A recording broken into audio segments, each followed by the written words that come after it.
Yesterday, at exactly 3:10 p.m., as you were sprawled out in your couch, takeout has been ordered in, selected the perfect show to watch while simultaneously scrolling through your social media, cooling off as the AC or the standing fan blew cool air at you. The perfect Saturday afternoon, the perfect afternoon that will slowly turn into an even perfect night. But as always, Nigeria strikes. Nigeria must Nigeria. Because at exactly 3:10 p.m., the national grid collapsed. Yes now. What were you thinking? You thought NEPA took the lights? No, of course now, the grid collapsed yet again. It plunged the entire country into darkness for the fourth time this year. A quick reminder that Nigeria will always Nigeria. Nigeria, we hail thee. Oh, okay. Now, this is the fourth time this year we are just, and that the grid has collapsed, and we're just in the first week of July. So if by my math, if my math is correct, the grid has collapsed at least once in 2 months. And in the year of our Lord 2024, it is unfathomable to think that we're still dealing with electricity issues when countries are set to do away with fossil fuel altogether. They're done with it. They're thinking about the future, greener energy, but we're here, stuck here, dealing with this. And what is worse is that we've not been able to find a lasting solution to the darkness. So riddle me this, all right? Let's play this game. What could be the problem? And if you say political willpower to fix it, if you say that the problem is, or the solution is a political willpower to fix the problem, my response will have to be nay. Because the country has politicians who have the willpower to win elections easily too. You know what I mean? And they also got you old national anthem. So everything but fix the basics, clean pipe-borne water, power, healthcare, minimum wage. So as you are up this morning, bright and early, ready to watch the show, chances are you most likely went to bed last night with the lullaby, the epic lullaby that every Nigerian knows of. It's the noise of your neighbor's generator, especially that one that always seems to have their generator on in spite of the state of the nation, the price of fuel. Why don't you, it bothers me. Why is that generator always on? I mean, I don't want to be a bad belly, but I gotta ask. Well, why don't you join us and help make sense of the unending issues that Nigeria faces politically, socially, and even economically?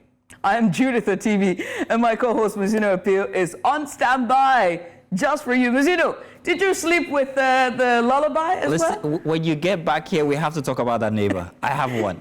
We'll talk about that neighbor, please. Anyway, so let's just grab a coffee, right? Grab your coffee, grab your tea, let's get you out of bed and wake up that Monday blues or that generator noise that's still dinging in your ear, and come join us to make sense of our beloved Nigeria. So welcome to Breakfast Extra. Thank you once again for joining us on the Sunday edition for Breakfast Extra. Ahead of the gubernatorial elections in Edo State, we examine a major development regarding the People's Democratic Party, the PDP, in Edo State. And still on state politics, we will discuss the deepening political crisis in Rivers State following a recent judgment by the Court of Appeal.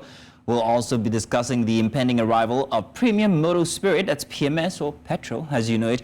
Also, from the Dangote petrochemical refinery, as petroleum marketers raise concerns that the product's price may be higher than anticipated. On Focus Africa, we cross the borders to Sierra Leone as they celebrate a new law banning child marriage. And on our Wellness Center, we will commemorate World Skin Day. Thank you very much.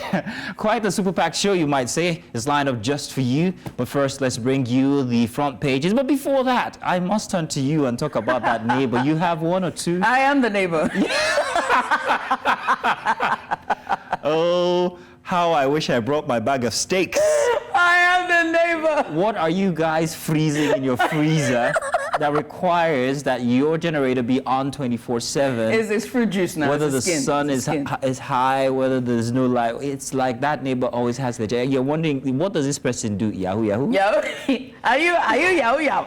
Because it's just a bit too, as in, it's, oh boy. I just am wanna, the neighbor. You know, but hey. I always apologize to my security guard because this house is very close to the generator you house. are inhumane. So every day, sometimes I come out and I turn it off myself. And he says he's such a gracious guy, but I do have to always apologize. For him, indeed, it is a lullaby. Yeah, it is a lullaby. I'm the one who's... Here's the thing, though. When you're broke, they know. Oh, they do know. Madam, no ungen today. No, they do know. And then sometimes I'll be like, oh no, it's because of you. I don't want to make noise. Yeah, right. She's broke. In any case, welcome, ladies and gentlemen. Let's do the daily show. We were going to be starting with our first front page this morning. And if I'm not mistaken, let us start with the Punch newspaper. Front page for the Punch newspaper, like Judith Atibi told from before, blackouts hit states as power generators dropped to 70 megawatts. Crashed from 3,976.2 megawatts at 10 a.m. to 1,000 plus at 3 p.m. and then 70 megawatts at 4 p.m. We can't provide services to customers, Disco say. NECA calls for national grid upgrade. At least somebody's asked for an upgrade now. At the top for the Punch for Sunday, 18 states failed to recruit teachers in 5 years. Wow. At 82, I still flee from sexual temptation, says Adeboye. Hallelujah. The National Assembly members earning jumbo pay in Nigeria, investing earnings abroad, says Alani Bankole. And new electricity tariffs ground essential services in tertiary private hospitals. We had that riot, or rather that protest from Luth only just during the week last week. And most artists on drugs need to be rescued. Kanayo or Kanayo. 10-hour rainfall, Lekki Ikoyi residents flee luxury mansions as flood ravages homes and streets. We've been seeing pictures from through the weekend. How I found my wife, married within 4 months, visually impaired man. Congratulations to you. That's it for the Sunday Punch. What do you have, Judith? I got the Nation, ladies and gentlemen, our beloved Nation. You can, it pulls up right there. We go. Some more agreements. No clause on LGBT. $150 billion for Nigeria. Bagudu. Federal government releases details, insists pact won't hurt Nigeria. Disregard fake news about agreement, government tells clerics. Ex-British diplomat reports linking deal to LGBT rights irresponsible. You can find that story on page 4. At the very top there, Tinubu to Army. Don't allow violent groups overrun Nigeria. That story is on page 5. Blackout as national grid collapses again. That story is also on page 5 as well. Power sector critical for economic growth. Sonwo-Olu, tell me about it. At the bottom there, when you go down there, marketers, why fuel scarcity is back in Abuja. Others. That story is on page 37. First Lady unveils vegetable garden at State House. Calls on women to lead a food security campaign. That story is on page 2. At the very bottom there, many injured as herdsmen attack Amotekun in Ondo. That story is on page 2. And that's all for the front newspaper there for the Nation. Now, interesting one about the First Lady's garden. But for most of us, we live in concrete jungles like Lagos, where we have not much. When there's a will, there's a way, Miss. You know, you always plant. I can't grow cassava in baskets now, can I? You grow water leaf now and spinach now. Sunday. Live by example, Miss. You know. Sunday Independence here for you, ladies and gentlemen. A renewed wave of terror arms importation put more pressure on military. Security experts urge service chiefs to double up efforts. Call on Nigerian Financial Intelligence Unit to upgrade. That's a big headline there. And 142 INEC recommendations ignore Mahmoud Yakubu Rose Vivor, and high interest rates may hurt purpose 1 trillion naira economy target, say experts. At the top for the Sunday Independent, High Court ruling on Edo temporary setbacks, says the PDP. Ruling won't stand in appeal court, says Governor Fintiri. If you remember, they're actually telling that Ighodalo is still their candidate for the primaries come September. Mm-hmm. I don't know what kind of a nation we have where a court ruling means almost nothing to politicians. More headlines here. Fulani herdsmen attack Amotekun Corps in Ondo and Edo 2024. What Justice Eko did not say on Thursday. You might want to read that on page 31. Find it very interesting.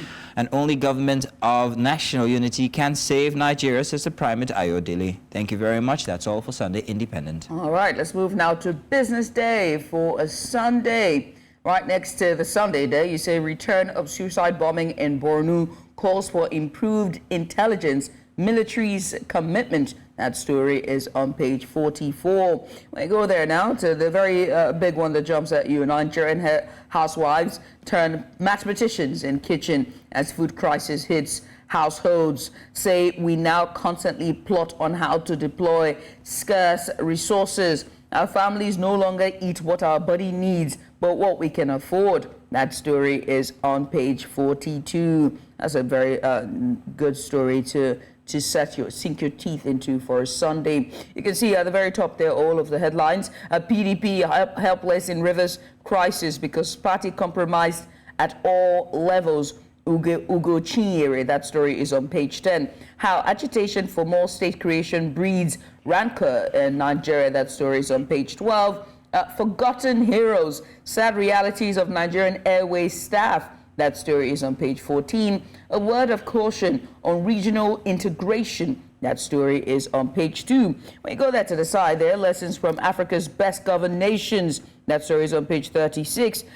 NIM needs to admit that data leak happened and make sure it does not happen again. That statement there is from Bega Chesson. That story is on 38. Onitsha River Port is functional, but capital dredging is the issue. Mwangwe, that story is on 49. And in sports, Alexander Arnold fires England to Europe 2024 semi-finals. That story is on page 56.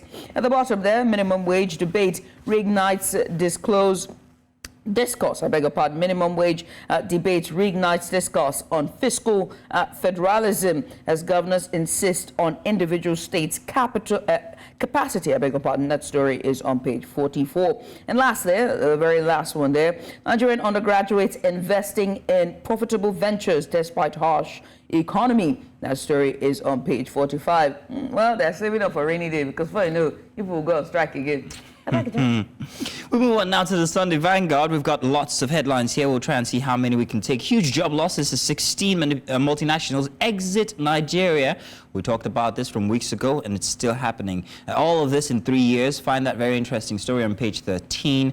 And row over alleged lesbian-gay deal escalates on page 7 here. FG fights back, says no $150 billion loan LGBTQ in EU pact. Imams using claims to attack the government. At the top for the Vanguard, arrests of 120 cows sparks bloody clash between Amotekun herdsmen. And Davido versus Sophia Dele Momodu opens up eventually. Lagos lists areas that may be affected. Residents evacuate.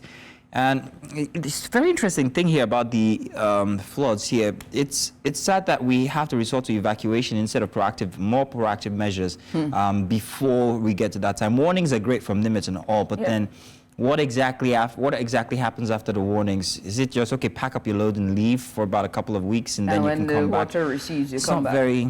Doesn't make too much sense.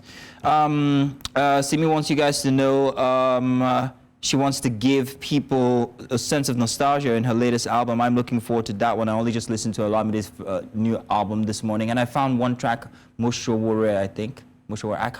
Am I correct? Is that the name? I'm asking the producers. It was very delicious to listen to. It was in Yoruba and had the choir. Yeah, well, I needed to tell her husband that AG baby is not my baby. I don't want a Japanese girl to come back. That's all for the Sunday Vanguard this morning. And I'm wondering if that is all for the dailies, if I'm not mistaken.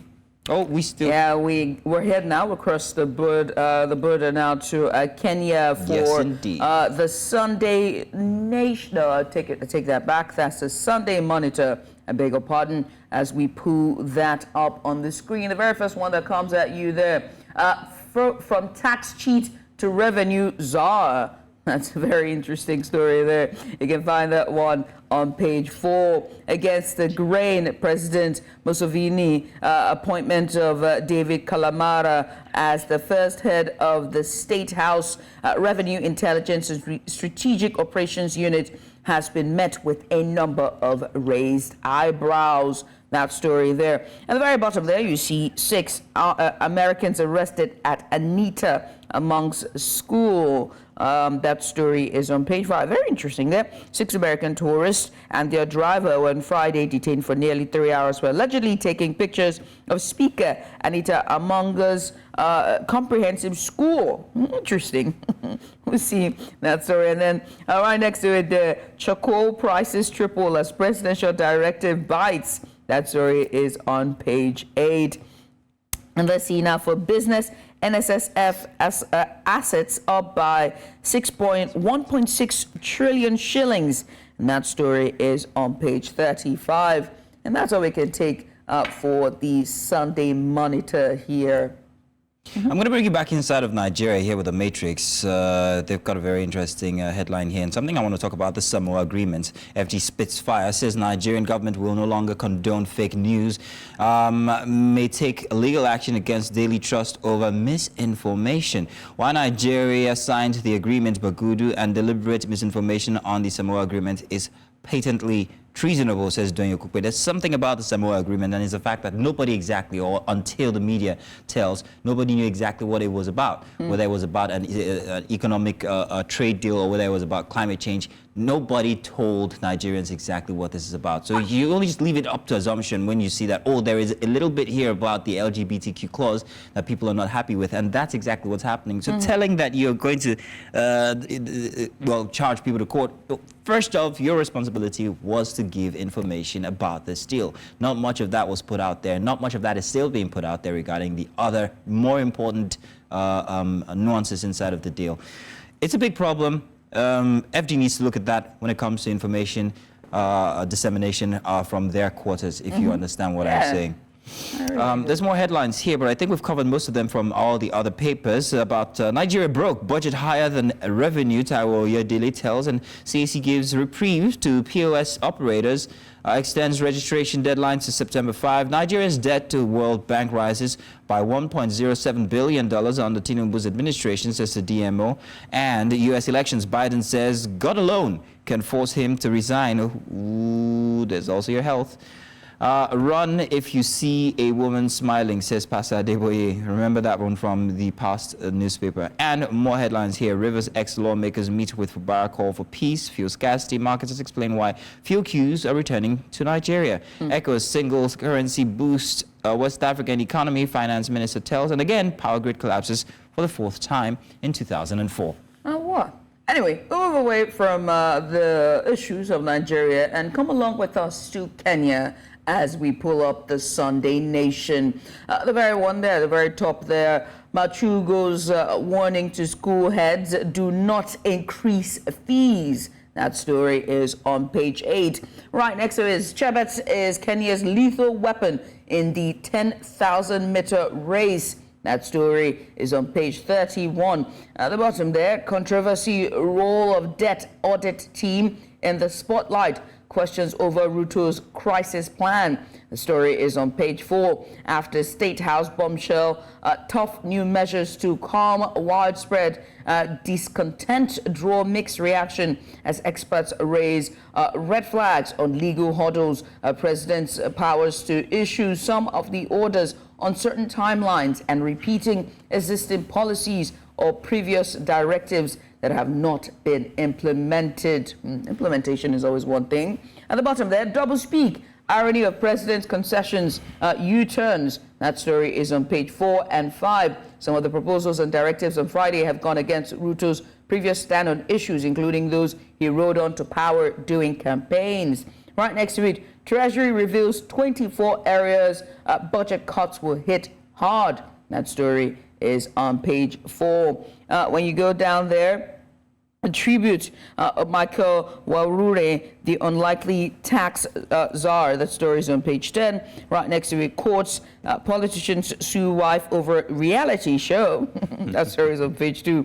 Brutality, pressure mounts over deaths and abductions as funerals of those who died during protests are held. Calls continue for probe on how police handled the demonstrations. And that story is on page 6. All right, next to it, protests An old script for new challenges, youth turn to iconic date for inspiration as they plan events linked to recent show of defiance. You can find that story on pages 7, 17, 18, and 19. And that's all for the Sunday Nation for Kenya. Sunday Nation and Sunday Monitor have something going. I know they're from both two different countries, Uganda and Kenya, but they look so similar. Yeah, that's why I was a bit confused just now. Interesting. But, well, that's all for it for the dailies right here inside Breakfast Extra, but there's still plenty more. And coming up this hour is our first big story, which is going to be on state politics and all the politicking that's happening inside of our world of politics, isn't it? Stay with us, don't go anywhere. You're welcome back. Now for our first big story, we examine a major development regarding the People's Democratic Party in Edo State. A federal high court in Abuja has nullified the outcome of the party's governorship primary, which had produced Asuyi Ighodalo as the flag bearer. Now, this ruling has raised significant questions and implications for the upcoming gubernatorial polls. On Thursday, July 4th, Justice Inyangeko of the Federal High Court invalidated the PDP primary elections held on February 22nd, which produced Asuyi Ighodalo as the party's candidate for Edo governorship election. Now, the court ruled that the exclusion of 381 delegates from the primary was against the provisions of the law and noted that the returning officers had falsified the outcome by preparing result sheets from a single location. The Edo PDP campaign organization has described the judgment as a strange development and expressed confidence that the court order will not survive an appeal. They argued that ward congresses and delegate selection are internal party matters outside the jurisdiction of any court. The campaign organization urged party members and supporters to remain calm, stating that the primary's outcome was not nullified by the court order. And so to provide a thorough analysis, we have with us Kabir Akingbolu. He's a distinguished legal practitioner and he joins us live in the studio. A very good morning to you, Kabir, and thank you so much for coming on. It's a pleasure. Let's just start, right? And let's start with just the significance. Can you explain the significance of the Federal High Court's ruling in favor of the 381 excluded delegates? Well, it's a very fundamental vices for some people to have been excluded. Let us start from the general position of the law. Under the law is that once in an election where some people are disenfranchised, or they are left out from the voting process, the entire process becomes a nullity. The first case of its kind was the case of Governor of Kogi State, Idris, an AMPP. It's about in Part 88 of the Nigerian Law Report, and that was the first of its kind in Nigeria that would say once you exclude a candidate, then the election must be nullified and another one, should take place. Especially when you can prove that the number that were excluded were very substantial and it could have tilted the outcome of the election one way or the other. So in a situation whereby the political party itself is not conducting a foolproof democratic primary, then it's leaving room for opposition or for the aspirants to challenge the action in court. And if it goes against the party may be in soup. And what happened in Zamfara may happen. What happened in what's the name of this other state can happen where they nullify all the other candidates. Now, in this case, it's off-season election, so it may not be as sweeping, as it was negatively in Zamfara. But what the law says is, once a candidate is found to be disqualified, you understand, it means they can no longer present the candidate for that election. But that's the reverse we're seeing now. We're seeing the PDP say, hey, he's still our candidate. Regardless of what the law or what the court said on Thursday, they came out on Friday to say that's not exactly what the court told us and that the media is misrepresenting that. Please, if you can clarify. Yeah, you see, as a lawyer who has been involved in this kind of thing for about 2 decades, election matters and all that, we know parties file petitions, or politicians file cases in court for different reasons. One of the reasons is to win through the court, to say, oh, they obtain it, they give it to me. The next one is to say, if I cannot do it, you too will not do it, or if you are doing it, you are not going to enjoy it, I will distract you.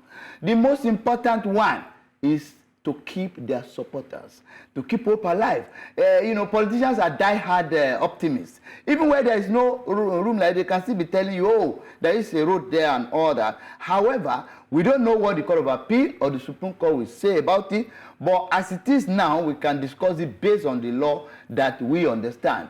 Now, based on the judgment, if you are saying, oh, it does not matter, they have to tell their people, because if you say there is a judgment, you see that from the analysis they are trying to say, blind your mind, close your mind and make yourself blind to the judgment order, of course, so that it will look as if the order is not in existence at all, so you can continue with your campaigns.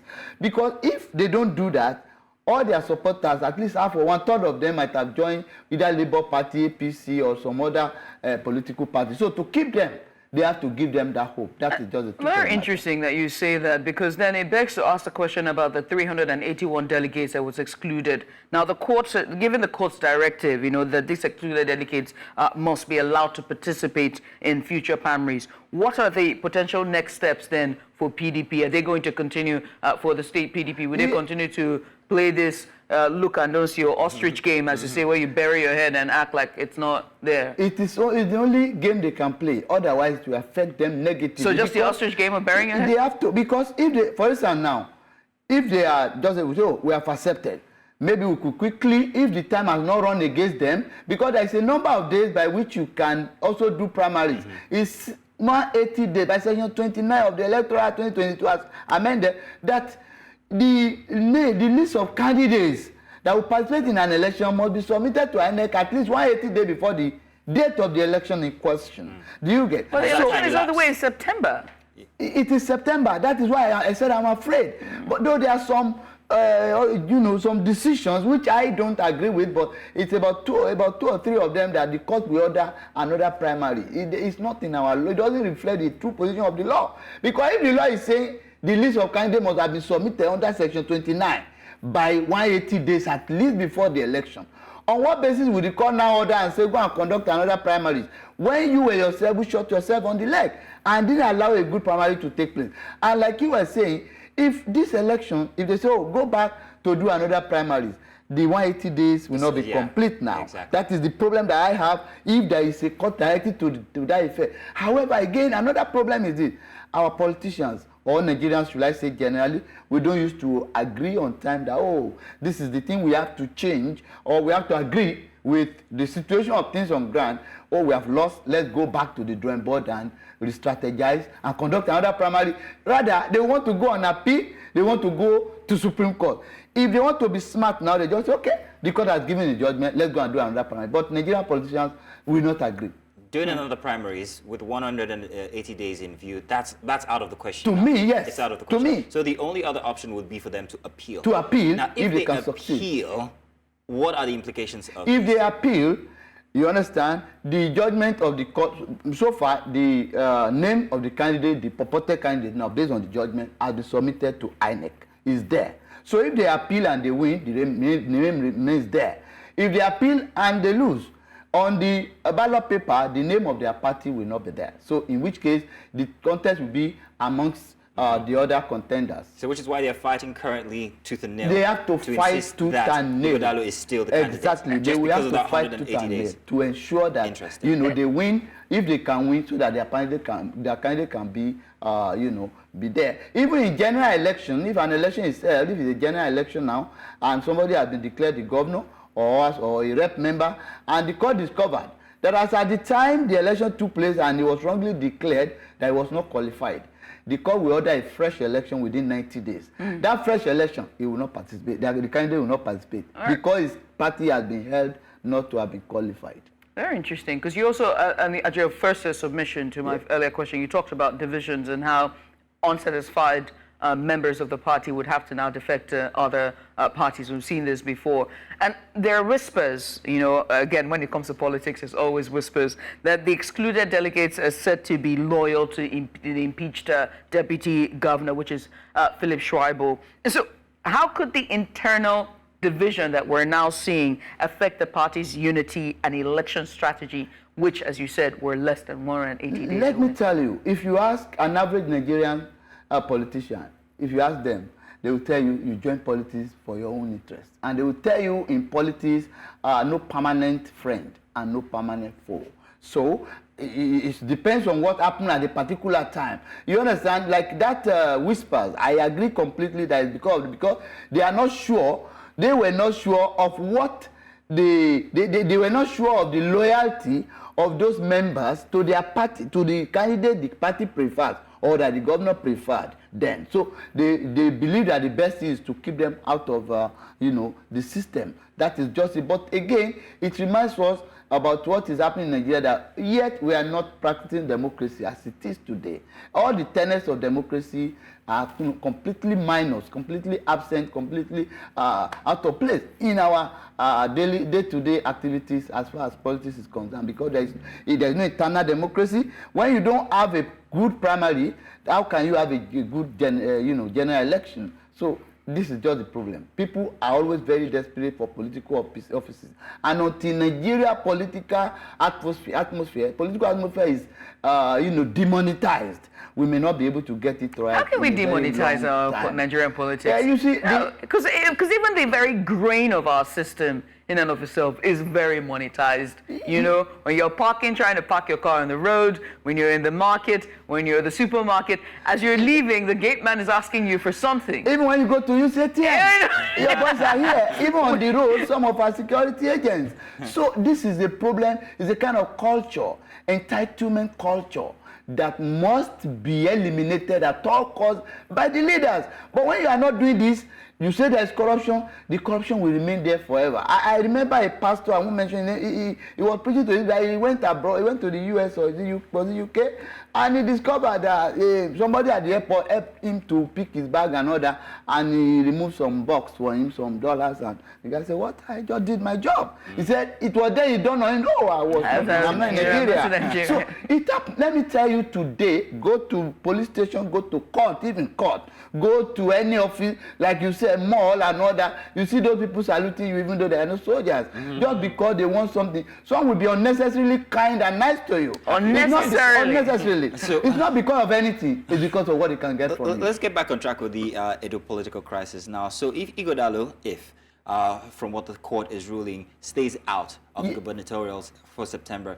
the political ring would now have what candidates from what parties and who has best potential?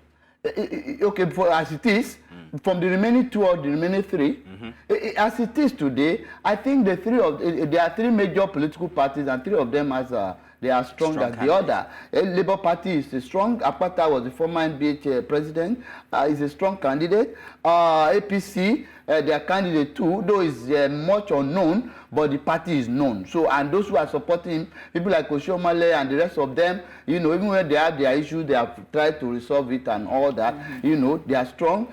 PDP is also strong. Given the power of incumbency by the governor who is there, I think three of them are the strongest. But should it sway to any of these other parties, how would that affect the political landscape of Edo as we see it? It will definitely affect it, because especially with the Oshiomhole influence. Yes, Oshiomhole, if not 20, he has a strong grip on his senatorial district, and I think they like him there. So thank you for mentioning that. Now, with that strong grip on on his district versus the incumbent PDP influence, which do you think is the strongest?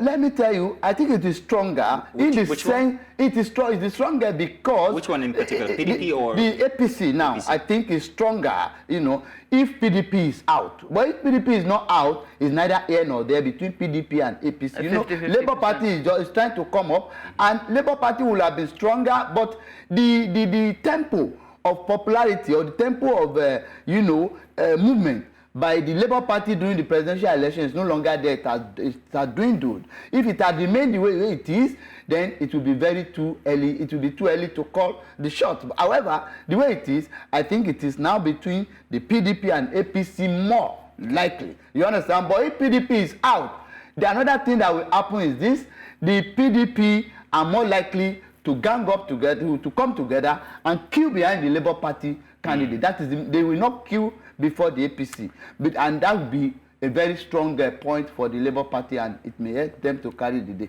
It's a very, very much likely occurrence. Very interesting. Very interesting. Very interesting. I like the way you put it. I can see it on the chessboard. Yeah, and also I would have loved to ask about the precedents this was set for in-party elections and moving forward as we see with gubernatorial elections. But we hope to bring you another time to have that conversation. But again, thank you so much, Mr. Kabir Agbolu. He is a legal practitioner, and he joined us today to talk about party politics as it regards Edo PDP, as they say that Ighodalo remains is Guba candidate in spite of the court ruling. Well, that's all we can take for our first big story, but stick around because coming up right up next is more on Breakfast Extra. Stay with us.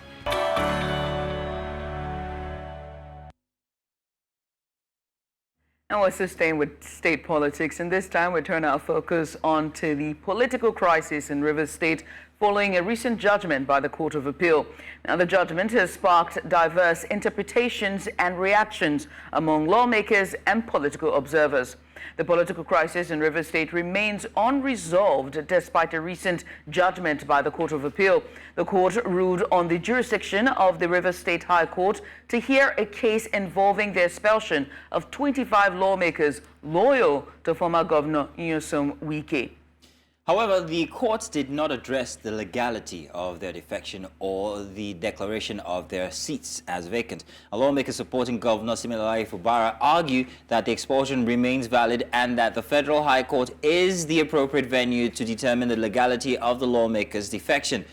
So to help us understand the implications of this ruling, the Publicity Secretary of the APC Caretaker Committee, Rivers State, Chibike Ikenga, joins us via video chat. Thank you, Mr. Ikenga, for joining us. Good morning to you. Thank you for having me, and happy Sunday. Thank you. So, Mr. Ikenga, what is your interpretation of the recent Court of Appeal judgment regarding the jurisdiction of Rivers State High Court? Because there's so many interpretations every single day, one party or the other is coming up with one or the other. What is your interpretation? Well, we have no other interpretation other than the interpretation given by the Superior Court, which is the Court of Appeal, which has set aside all the action that we are taking pursuant to the decision of the Federal High Court in Rivers State about Martin Samesule's speakership and members of the Rivers State House of Assembly. Other than that, we have nothing else to say than to stick with what the Court of Appeal has said. Right. And speaking about ruling, right, one has to ask about the impact, especially this ruling. How does it impact the political dynamics within the Rivers State House of Assembly? Well, clearly, those who are obedient and comply with the extant rules and laws of the Federation, as well as court pronouncements, will continue to do so. And like we said, those who do not believe in rule of law, who want to take laws onto their own hands, will give various interpretations outside what the Court of Appeal had done so as to justify their actions that will, of course, continue to fester the crisis in Rivers State. Okay, so Mr. Ikenga, I want to take us back now, and let's take a look at this ruling. Now, the court has voided their sack. Now, this means that the 25 lawmakers are what exactly? Are they still sitting legislators of the House or not? Can they still execute or not? Or are they simply have they just simply been given back their positions per name but not per function? What exactly is the situation now in Rivers State with these 27 or rather 25 lawmakers? Yeah, I do not know whether you are privy to the certified true copy of the Court of Appeal judgment. If you do have it, I'm sure you would have seen that clearly it had returned Speaker Martin Sameule and the members of the Rivers State House of Assembly where they were before the crisis started, meaning that Martin Sameule is the Speaker legally elected and supported by law and by the Court of Appeal judgment. And his members, they are still substantive members of the Assembly and hold their positions and will be acting on behalf of Rivers people accordingly. And so then, what then will now be a clear path for the speakers then, in terms of just moving forward, giving this true certified a, copy ruling that you just described? Well, they will resume their job and begin to make laws for the good governance of Rivers State to ensure proper accountability and transparency in the management of affairs of Rivers people. And that's exactly what the import of this Court of Appeal judgment. Because, those who have created this crisis have completely distorted development, have over time created divisions and ensured that there was no progress, good governance was abandoned and all that. But with this Court of Appeal intervention, I'm sure that will get started properly, believing that everyone will obey this court order as it stands. And what happens if everyone does not? Now, especially the governor, if they choose to go in another direction from the court ruling, what would happen in Rivers State regarding these offices? Well, it's a known path. It's a known path that well, let's give them the benefit of that. But if you check their actions, immediately after the Court of Appeal judgment, the governor and his team went ahead to continue on the trajectory of illegalities by Okojumbo and friends who met and took some decisions outside their powers. Be that as it may, we do know that the only way you can reject or resist or disagree with a Court of Appeal judgment is for you to go upstairs to the Supreme Court. And that's the only legal way, the only opportunity you can challenge it. Any other thing that you do is resorting to self-help. And that's unconstitutional and continues to deepen the illegalities. Now, I mean, let's look at the political instability in Rivers State, right? Would you say that APC has a fair share to blame in this ongoing political instability in Rivers State? And how then can you ensure effective governance, in addressing this instability? APC is not involved in the shooting and maiming of Rivers citizens. It is PDP and Governor Fubara and his team that are involved in that, and the threats all over the place. The only thing APC is doing is that as an opposition party, we are very vocal, we are courageous to let the people know the failures and the inability of this government to perform and deliver on the promises they made. We have no blame to the part of the crisis. We are not in the assembly, we are not in the executive, we are not in the judiciary. But what we know is that we must continue our position to say when the governor does well, the government of Governor Fubara, we will applaud them. But as we speak, 1 year gone down the drain, it's a colossal failure. So if they say because we say the truth and tell the world how the failures have inhibited the growth of the people of Rivers State, that's part of how we are part of the crisis. That's most unfortunate. So how then can you now address, work together? Instead of pointing fingers and saying you're the problem, how can APC and PDP and Governor Fubara move forward? You just said 1 year down the drain, move forward to really go back to the table to what really matters now, which is governance. Yes, we are interested in good governance. It is a government that will pursue good governance. And when they do so, like I did say earlier, we will applaud them. When they show proper recourse to transparency and accountability, we will all be good. But as we speak, they have not been doing so. We will continue to dig deeper to ensure that they do so.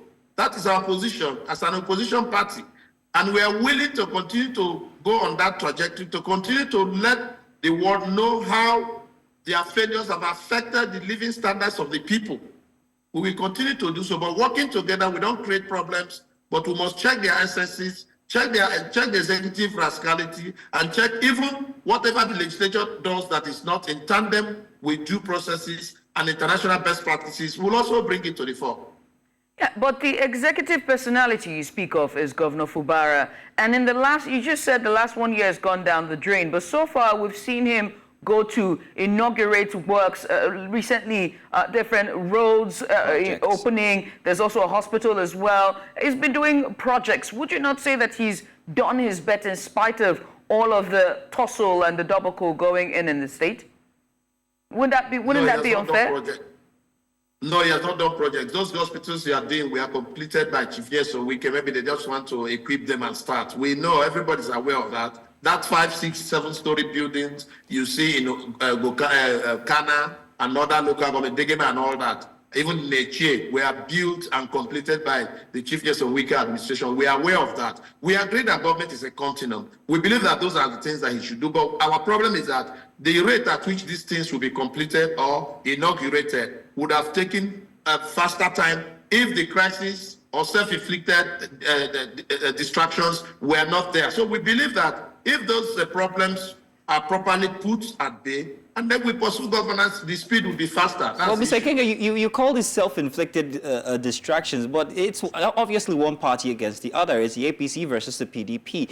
You'd say that he is not doing projects, but then again, we have record that he is inaugurating these projects, albeit that they may be from previous administration. If not for the distractions from the APC, how much further do you think that Rivers State would have gone? We only hear about the political crisis from Rivers State. We do not hear about the good things. We do not even know or are absolutely aware how the state is governed with all the debacle that's happening in the background. Who exactly is governing Rivers State? Is it the courts or is it a governor at this point? Or is it the these federal distractions might? you speak of, are they self-inflicted or are they distractions from other opposition parties or parties that have broken off from the PDP? And if you'd be honest about that.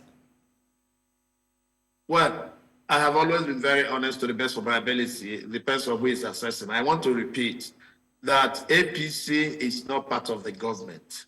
APC is an opposition, and our responsibility is fair and clear. We know what it is.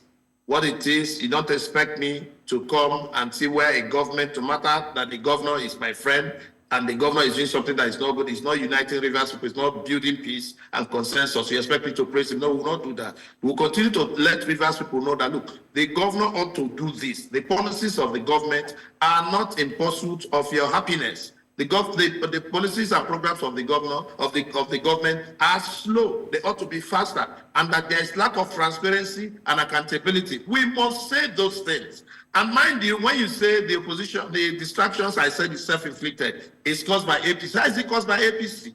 We are not members of the government. We do not have positions in government. It is the governor. He is the chief executive of the state. The buck stops on his table. If he wants peace and progress in the state, he will do so. But his actions continually and continuously have tended to inhibit peace building, have tended to inhibit progress, development. That is the position. So what should his position then be? In the last 1 year, if you're saying that his distractions have been self-inflicted, he's been, very difficult to work with, the APC had not taken positions in power, this is pretty much the PDP. So then what should his position then have been from the very beginning? You tell us. Yeah, the position of a statesman who is the governor is first to mobilize the creative energies within the state for the progress of the state. Taking decisions that will, what utilitarians consider as summum bonum, that will ensure the greatest happiness of the greatest number of people in the state. Does not mean that some people may not disagree with him, but once it's on the proper trajectory of moving the state forward, that's what we would have had. You see our neighboring state, look at our Bible state, look at our Abia state. They are not involved in all these political crises because the governor makes proper consultations. The governor is interested in integration. The governor is interested in the well-being of the people. Proper consultations with whom? And not a sectional policy maker. Mr. Kinga, you said proper consultations with who? Citizens of the state, owners of the state. We are the owners of the state. The citizens who elected him. And those citizens include both those who are in his party and those who are outside his party, those who support him and those who oppose him. All right. Before I let you go, because we're pressed for time, I would like for you to respond to these claims. There have been accusations of federal might being used to influence the political outcomes in Rivers State. What's your response to those accusations of federal might? We have been hearing of federal might, not only recently. When Dr. Odili was governor, we heard about federal might under Obasanjo. And then when Goodluck Jonathan was president, we heard about federal might used against Rotimi Amechi. We also heard that when President Buhari was president, we heard about federal might being used against Chief Nyesom Wike, who was governor then. So hearing about federal might now is already what we know. These are ways of trying to pursue your opponents, particularly those who have risen to get to the top of the federal government and you are at the state. So you want a way to blackmail them so as to say that that is the reason why you performed the way you did. So in this case, who would that be then? Yeah. But I'm very curious to know, in this case, who would this federal might be to their advantage? The APC or the PDP within the River State context? If the APC is interested in using federal might against their PDP counterparts, why would President Bola Tinubu, who is the president of the country and APC leader, want peace to come to River State? How did he midwife the peace process, which the governor sidestepped? So if the president was interested in creating crisis or using a federal might against the state government, he would not in the first place have shown interest, because the governor himself ran to him to ask him to intervene, which he did. So who is using federal might? And where is the federal might? The issue is about... What about the influence of the federal, the Minister of the Federal Capital Territory? What about his influence? What about talks and arguments that is, in fact, the reference to federal might here? The Minister of Federal Capital Territory, you can see, is winning laurels. He's performing his responsibilities in Abuja, delivering on what is expected. Does his influence extend into the crises of River State, is what I'm asking. Does he control the army? Does he control the air force? Does his influence extend into this crisis? Sorry, please. I didn't get Yeah, I'm asking how much his influence is affecting the crisis in River State. The FCT minister is not a member of my party. He's a member of the PDP. So if they are disagreeing within PDP, the disagreement you're seeing is disagreement between the House of Assembly and the executive, which is normal in a democracy.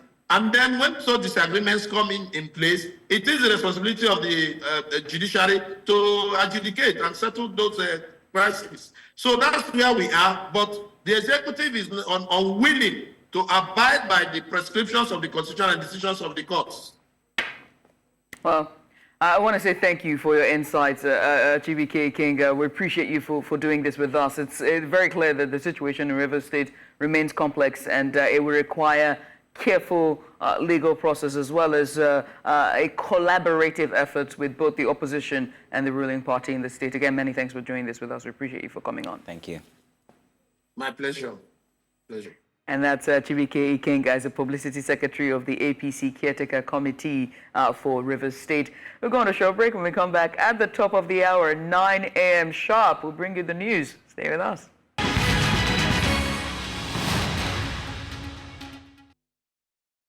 Hello and welcome to Breakfast Headlines. I'm Darshan Osman.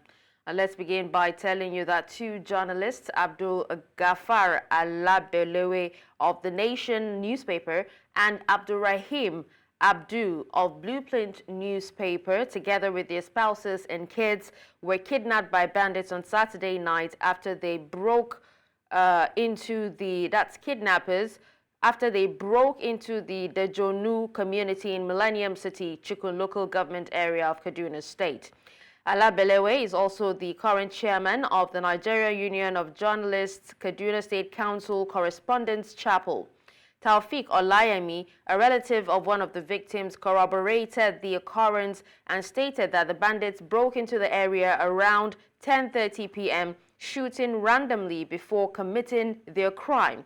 Olayemi said the bandits kidnapped Alabelewe, his wife, and two of his children, while Abdu and his wife, who was also sick, were kidnapped, leaving behind their sick daughter.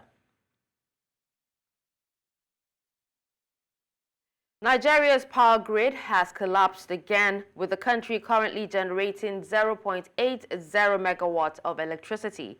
The electricity contribution further declined to 1,020.08 around 3 p.m. on Saturday, before dramatically falling to 0.80 by 4 p.m. This is the fourth power grid collapse in 2024.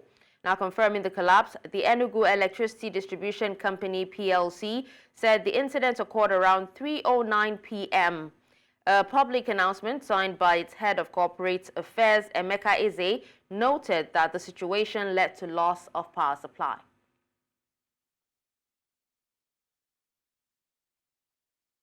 Nigeria's federal government has described a recent report by the Daily Trust newspaper claiming that the recent bilateral agreement between Nigeria and the European Union, also known as the Samoa Agreement, seeks to promote the rights of lesbians, gays, bisexuals, and queer citizens as false, malicious, and misleading.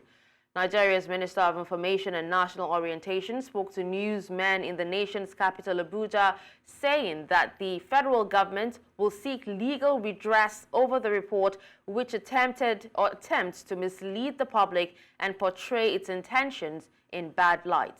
Amadin Uyi reports. What fake news, The report by the Daily Trust newspapers had stirred national controversy. For a nation deeply religious along both the Christian and Islamic faith, information that Nigeria's federal government was about to legitimize LGBTQ is not one to be taken lightly. However, in a swift reaction, Nigeria's federal government expressed concerns, saying their action was an intentional act by the National Daily to spread disinformation and fake news, a pattern they say has become clearly visible. We, however, did not envisage that Daily Trust and the people behind it could descend to the reckless level of attempting to set the country on fire by falsely accusing the government of signing a deal to promote LGBTQ. We found that despicable and wicked because the allegation is nowhere in the document signed on behalf of the federal government. At this emergency press briefing, Nigeria's Minister of Budget and National Planning explained the objective of the agreement signed, saying it was done in the interest of citizens. The Post-Cotonou Agreement or the Partnership Agreement is a vital legal framework for cooperation between the OACPS and the European Union, with the aim of promoting sustainable development, fighting climate change and its effect, generating investment opportunities, and fostering collaboration among OACPS member states at the international stage. He says that the agreement did not make any reference to promoting the rights of lesbians, gay, bisexual, and queer citizens, describing the publication as false and malicious.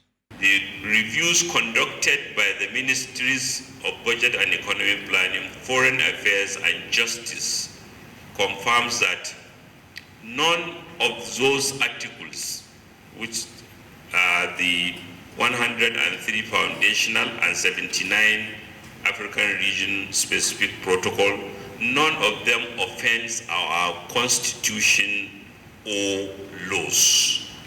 There is nowhere in those documents where LGBTQ is mentioned, even in passing.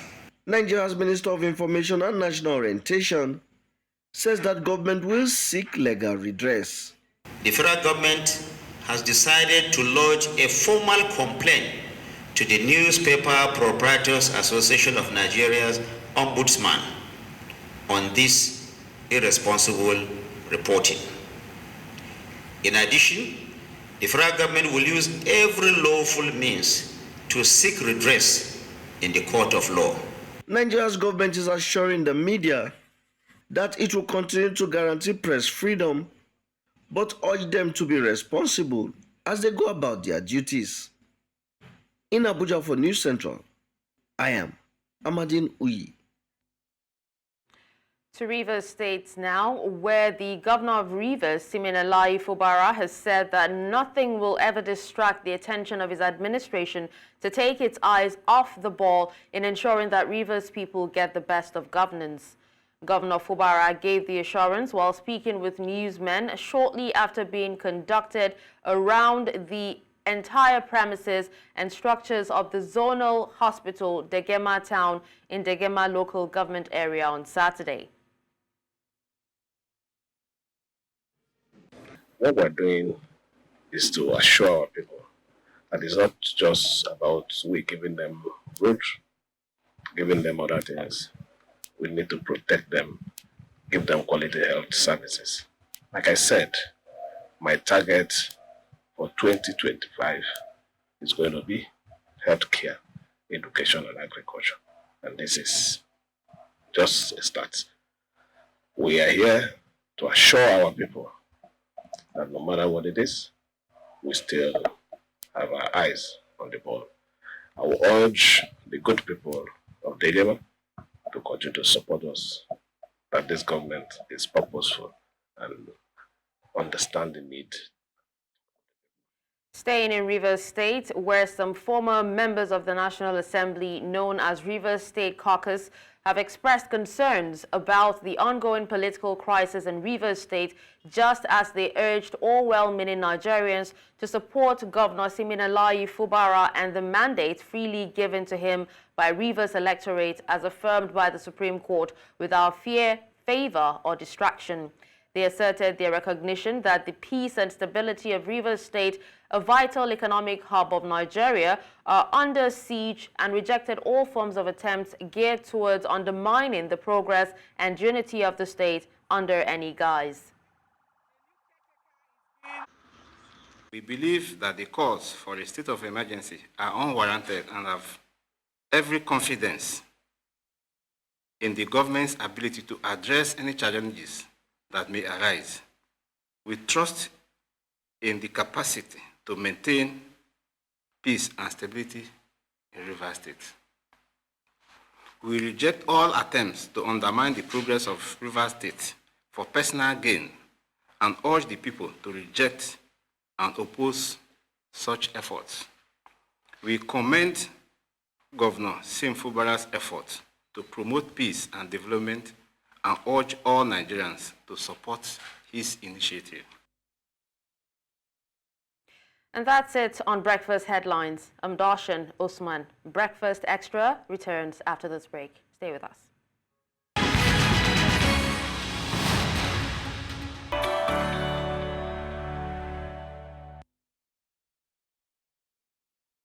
And as cues return to our filling stations, we turn our attention to the impending arrival of premium motor spirits, PMS, also known as petrol, from the Dangote Metro, or rather petrochemical refinery.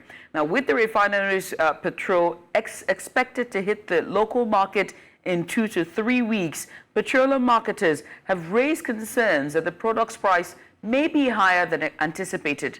Now, this is primarily due to Dangote Refinery's reliance on imported crude oil, which adds significant cost. Petroleum marketers have expressed fears that the price of PMS from the Dangote Petrochemical Refinery may be higher than expected due to the refinery's need to import crude oil from the United States and other countries. Despite the 650,000 capacity refinery's efforts, it has not been able to secure feedstock from local international oil companies. Now, this has led to increased cost of production for products like diesel and aviation fuel, making them less attractive to local marketers. The National Vice President of the Independent Petroleum Marketers Association of Nigeria, IPMAN, Ahmed Fashola, highlighted that the higher cost of imported crude oil could result in a hike in the ex-depot price of Dangote's PMS. He urged the federal government to assist Dangote with the local supply for crude oil to mitigate this issue. Fashola also emphasized the importance of Dangote maintaining reasonable prices to prevent market monopolization. Now, to discuss this development and their potential impact, we have a development economist and investment banking executive, Dr. Nemeka Obiageri, in the studio. Welcome to the program, sir. Good to have you here. Thanks for having me. Thank you for joining First of all, I want to say, I'm very excited. I don't know about you, but I'm very excited that we will be having in 2 to 3 weeks the Dangote Refinery pump out fuel PMS for local use here in Nigeria. However, hit with the fact or the information about the high cost, I began to worry. But what would you say are contributing factors to the potential hike or high increase in price of this PMS from the Dangote refinery? And is it valid? PMS, like any other petroleum product or commodity, is something that is priced based on market competitiveness. Anybody expecting Dangote refinery to produce PMS at cheaper cost than the imported ones is deluding him or herself. One, as of today, a barrel of crude oil is about $80. You know, this thing we'll talk about, assuming even the IOCs in Nigeria give Dangote crude oil, they will still give him crude oil at the market price. They won't give him crude oil at a discounted price. In the course of this program, I will show us clearly how we can actually refine products here and sell it at a price that is very, very okay for Nigerians, irrespective of what happens in the international market. But as far as this Dangote refinery is concerned, whether he's buying crude oil from the IOCs in Nigeria, whether he's buying crude oil from those imported from abroad, the only added cost to him importing crude oil from abroad is the freight cost, the cost of shipping outside, and even here, because the refinery was not built where there is feedstock. Remember that the refinery was built is in Lagos State. Still, the source of feedstock is from Niger Delta. They will still have to use barges and vessels to move those crude oil to the Lagos waters and even to the storage facility. So basically, whether he's buying from international, other international companies, buying from Nigeria, it's the same cost that is going to be incurred. Nobody will sell you his crude oil at a price that is lower than what the market is doing. It's alternative cost. Even if we decide to give him the crude oil that was supposed to sell outside Nigeria, it's the same alternative cost of fund. Basically, that is what is happening. And as of today, to land a liter of the PMS offshore Leone, I'm not even talking about Lagos waters, it's over 8,000 naira. What we are enjoying is subsidized product. In fact, 2 days ago, I think it was on Friday, actually bought at 750 from Quest filling station, Admiralty Way. And in fact, I was lamenting. Interestingly, those in the southeast of Nigeria, those from other parts, were told that they've been buying at 850, 800, which simply means the market should actually be deregulated. But if you regulate the market based on the current realities, a price of a liter of the PMS will sell for 1,200, 1,300, which is not even ideal to the current level of hardship and suffering in Nigeria. But there's a way out of this. You know, I am one of those that believe, ask yourself this question, how come Nigeria is the only oil producing country that practically imports everything that we consume here in terms of white petroleum products and minerals? Look at Brazil. Brazil has oil reserve of 15.5 billion barrels, far lower than our 37 billion barrels. But Petrobras, the equivalent of NNPC here, is doing so well that on an annual basis, they generate over $121 billion into the Brazilian economy. They produce 2.3 million barrels of crude every day. Their profit last year was about $37 billion. And practically most of the things they consume there, they refine it there. But do you know why Petrobras is working? Petrobras is only owned 28.5% by the Brazilian government. They have other institutional investors, both local and international. Just like we have with the LNG that is owned 49% by the federal government of Nigeria through NNPC and is owned 51% by other global investors. What basically happens in Petrobras, there is efficiency, there is transparency, there is no person like we have with NNPC. If they tell you they are going to repair a refinery in one year, the board and management will be in line to ensure it is done. Because if you don't do it, shareholders will kick you out. The board will be sacked. And it's like you are employed in Zenith Bank or any place and you have a target, a KPI. If you don't meet your KPI, you'll be, because there are many people outside there looking for the same job that you are enjoying. So basically, the only way we can actually produce crude oil here, refine it and sell it to the level that it will be very, very competitively priced here, just like they do in Saudi Arabia, is this model that I've always shared anywhere I have opportunity to share it. And what is that model? As of today, the Kaduna refinery is practically dead. And it uses the heavy Venezuelan crude. We don't have heavy crude. We've just discovered it, but we've not yet gotten to that significant quantity. We have the sweet Brent, which is our DNA, our crude DNA.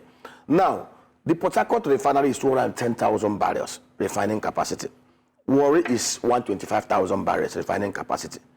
And I cannot still understand why the federal government of Nigeria for whatever reason, they are still holding on to 100% shareholding of NNPC. All over the world, even Aramco has been listed. And those refineries are not working. Obasanjo graciously in 2007, because he was president for 8 years. And that he did everything to turn around that. He discovered that public sector sleaze, profligacy and criminality is the reason why it is not working. He privatized it before he had reversed it. What do we do in the alternative? In 2021, they told us they were going to spend $1.5 billion and that refinery will work June 2023. We're in 2024, July. It's not working. They've kicked the can down the road, and that is why we are suffering. So basically what we're going to do, what do we do? Put those refineries in a bucket, value them. When you value them, what do? Sell down 80% shareholding to private sector investors with technical capacity and with funding deep pockets. When you've done that, remember that crude oil here in Nigeria, the cost of producing crude oil from Nigerian soil ranges between $21 to $30 per barrel. We can decide under a special arrangement. These refineries consume about 445,000 barrels. Okay, if we decide to locate a new refinery there, under this special arrangement, we have an SPV, cost plus margin. To refine a barrel of crude oil is $10, which is $40. $30 margin, 30% margin would bring it about $52. And we say, okay, that is based on what we're going to do. If we do it this way, we can sell a liter of either the PMS or gas oil or gasoline under this unique PPP arrangement at a cost of not more than 600 naira per liter anywhere in Nigeria. Okay. But this must be the model. But for you, anybody expecting Dangote to come and they refine and sell it cheaper than is obtainable everywhere in the whole world, he's just deluding himself. Now, speaking about solutions, you're preferring solutions. The IPMAN vice president has called on the federal government to assist Dangote with local crude oil supply. How visible is this solution? You know, it shocks me to, that people who are in the industry, who know how the industry works, will be making this kind of suggestion. First of all, there is nobody who is extracting crude oil before you even put your rig on the ground. Sometimes they pre-sell. 5 years, they have off-takers. Sometimes the contract had been signed by either a Shell or Mobil or Total or even the private investors like FAMFA for 5-year off-take arrangement. So how are you going to ask somebody that's entered into a contract with an off-taker for his crude to now reverse it? It doesn't make sense. What would have expected? Nigeria has capacity to do at least 3 million barrels of crude. Go and check go to Central Bank website. Look at the record of our daily crude oil production in 2009, 2010. There was even at a time in 2010 that we did 2.88 million barrels a day. In this same country, we took it. This is taking a nosedive under the Buhari regime. Now, if we have a pay quota of 1.78 million barrels a day, the question we should be asking ourselves: why are the IOCs leaving Nigeria to go to Angola to go and invest, to go and do 6 billion? It's very simple. What would have expected a businessman as savvy as Aliko Dangote, even before the first block was laid into the ground to that refinery, should have made the adequate arrangement for crude oil supply for those refineries.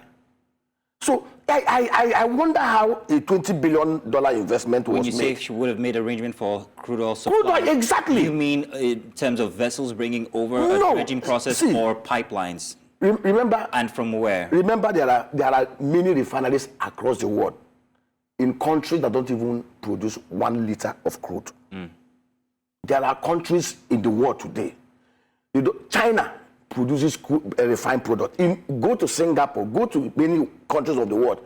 They don't have South Africa here. South Africa has refineries that were built by Chevron, by Total Consortium. Combined refining capacity of 540,000 barrels a day. And they're supplied from? They buy crude from anywhere in the whole world. It's a competitive market. The first refinery that was built in Nigeria was built by Shell. So how come? The question we should be asking ourselves, how come Mobil, ExxonMobil, they are not building refineries here? How come Shell, they are not doing refineries here? Why is it a tough job for people to? Because of the regulatory environment. Here, in other countries in Angola, you have only 1 or 2 agencies regulating. But here, you have multiple agencies. The same thing we have at our seaports and airports. Are those the factors that have presented in the Dangote instance that have made him perhaps maybe purchase crude oil from outside the country. Now, if you take that cost, whatever it's costing him to purchase these raw materials from outside the country, with the cost of freighting it from wherever we have it here in Nigeria, how would that affect the final cost in my pocket? Would it be higher or lower? Like I said, it's marginal. Very marginal. Very marginal, because the only cost outside the other cost is the freight. So it's marginal. And again, the cost of producing the crude oil in Saudi Arabia, it costs about $10, $15 to produce a barrel of crude. In Nigeria, it's about 20 because of insecurity and other factors. So if it's marginal to me, yes, that means negligible. Negligible. However, for the government, how much are they losing? That the instance is that Dangote refinery is buying crude oil from outside of Nigeria. How much are they losing as a country? The current losses we are incurring now, I give you an example. We spend $24 billion annually importing white petroleum products and minerals. And I can tell you, it's actually inflated. Let us face fact. It's inflated, actually. So what's the actual price? Yes, it's inflated because I don't see how it is possible. I will explain to you. You know, and that is something that worries me because I expect a very key sector of our economy that there should be everybody's eye should be there. That should be, you know, the Emir of Kano, Sanusi Lamido, also have been complaining about this since 2010, about the opacity, about the corruption, about the sleaze, actually at the NNPC, and it has never abated. Now let me explain to you. Between 1999 to 2007, under Olusegun Obasanjo, Nigeria had a more buoyant economy.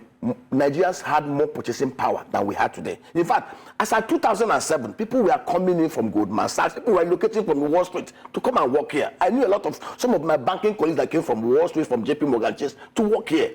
At that time, we had a middle class population of about 4 million that earned between $120,000 to $160,000 salary equivalent in Naira, because exchange rate was 124. As at that time, our PMS consumption was not more than 26 million liters a day. Go and check. Between 1999 to 2007. The highest was about 27 million liters. The madness started in 2009, 2010 under the Ziani and the Jonathan. And of course, they said they moved the number to 45 to 52 million liters. The National Assembly did a probe and they discovered that most of those things were Ponzi. Only about 29 million liters came in. But the thing went bonkers under Buhari. We started seeing 50 million, 60 million, 70 million, so where were 80 million. Coming now, from listen, you know the funny thing, even the then customs chief, Ali, at the time became so irritated with the kind of numbers they were banding. When you ask them, they'll tell you, oh, it is being smuggled, which is not true because if you look at Cameroon, Benin Republic, Togo, Chad, Mali, even all the way to Burkina Faso, all the contiguous neighboring countries, their daily consumption put together is no more than 10 million barrels a day. And to steal and to cross that volume of smuggling, which is not true, will require trucks. If you line the trucks, it will cover 12.7 kilometers. So back to back. So, you know, the game here is that all these things that are banned in tell us they inflated. Nigerian consumption, as at 2020, even DPRA told us it was 38 million liters. Nobody is sure. But the truth is, based on empirical facts, go and check the United States Energy Administrative Agency. They have records of every PMS that goes into every country. It's not more than 35 million liters a day. You were talking about price uniformity earlier on, right? Yeah. And the deregulation, and hopefully when it does that, there will be price uniformity. Now, with Dangote being in the game now, and with the expected price adjustments, if his petrol was to land, what can independent marketers and consumers expect in terms of price uniformity and potential reductions? Nigeria is currently subsidizing the PMS. I want us to understand this. The only white petroleum product that is not being subsidized is the gas oil and the aviation fuel. And even aviation fuel, at the time government intervened. Gas oil reflects a market competitively priced product in Nigeria. And I don't know why we make this now about Dangote. Before Dangote refinery, we ordered refineries. You're saying not to make this about Dangote, but there are concerns that Dangote might monopolize the market if he receives government support. See, we should be wary of that. We should be wary of creating a... I remember again, Abdul Samad is building a refinery in Akwa Ibom, Ibe Cross River. Bua is doing 200,000 barrels a day. And we are expecting, if this government really appreciates the challenges we have today, one of the ways we shouldn't allow the mistake that happened in the cement industry to happen in oil and gas, because Nigeria is the only place. Go and check neighboring countries. I want to keep us on track. Regarding the how it will affect uniformity, competition, and all of that. There should be no subsidy of whatever nature to any player in the market. So the call from the Vice President for government to support or step in case of Dangote should not be... The only support government should render to any businessman in Nigeria is to provide enabling policies and programs that encourages competitiveness among the operators. Before Dangote, there was OPAC. We have Nigeria Delta refineries. We have Watersmith. They've been trading. They've been refining. Nobody has ever given them concessions. Nobody has ever given them crude oils at discounts. And we must be very, very careful what we push. The truth is, before he laid the foundation for that refinery, there should have been adequate arrangement made for crude oil supply, either locally or internationally. What does it take to do a marginal field? Nigeria has huge crude reserve of $37 billion under the ground. That billion barrels under the ground. So he has capacity. Dangote has capacity to have even developed marginal fields to supply feedstock to his refineries. How would it affect competition? How would it affect prices? Where would it go, up or down? How the timeline? After a year, would it begin to come shrink back? I have given you solutions of what we will do today to bring the price of the petroleum product down to average of nothing more than 600 naira per liter. No matter what happened in the international market. But with the Dangote influence now, where would it stop? Where would it be? Charlie, Dangote influence, if you remove the subsidies today, Dangote's influence will not remove, it will not change the dial. Yes, it will not. So that as long as you don't give him subsidies, as long as you don't provide subsidies for the Dangote refinery, there should be no subsidy of anything on consumption. There should be, if you want to supply crude, and remember, the crude you're giving to anybody here at a discount will affect the crude we are actually going to sell. We have not even met the subsidy you keep talking about. The Nigerian government will tell you that we are not. What subsidy are you talking about? Is it quasi? Is there a clause we are not getting right that still provides subsidy for certain specific products that we are not getting right? When you reference the subsidy, PMS is being subsidized. How exactly, sir? By the government. Okay, I'll give you an example. Please. Now. As of today, a metric ton of the PMS goes for about $930 per metric ton. In a metric ton, you have 1,341 liters. Multiply 935 FOB with 1,525 naira current exchange rate. I can't do that calculation now. Do tell me. Just calculate it. $935 multiplied by 1,525. Divide it by 1,341. FOB offshore Lome is over 1,000 naira. That is the price of PMS FOB offshore Lome. By the time you add freight, add mother vessel shipment, add other administrative costs and everything. If the subsidy wasn't there, a liter of the PMS will be selling for 1,300. How much do you buy a liter of AGO? AGO is actually cheaper than PMS in terms of liter terms if the market was fully regulated. The AGO you are buying today at 1,300, 1,400 at the finish reflects the market competitively priced. The numbers are not adding up. The numbers are not adding up. Okay. And of course, they admitted that the federal government admitted that they spent 3.56 trillion naira on subsidy.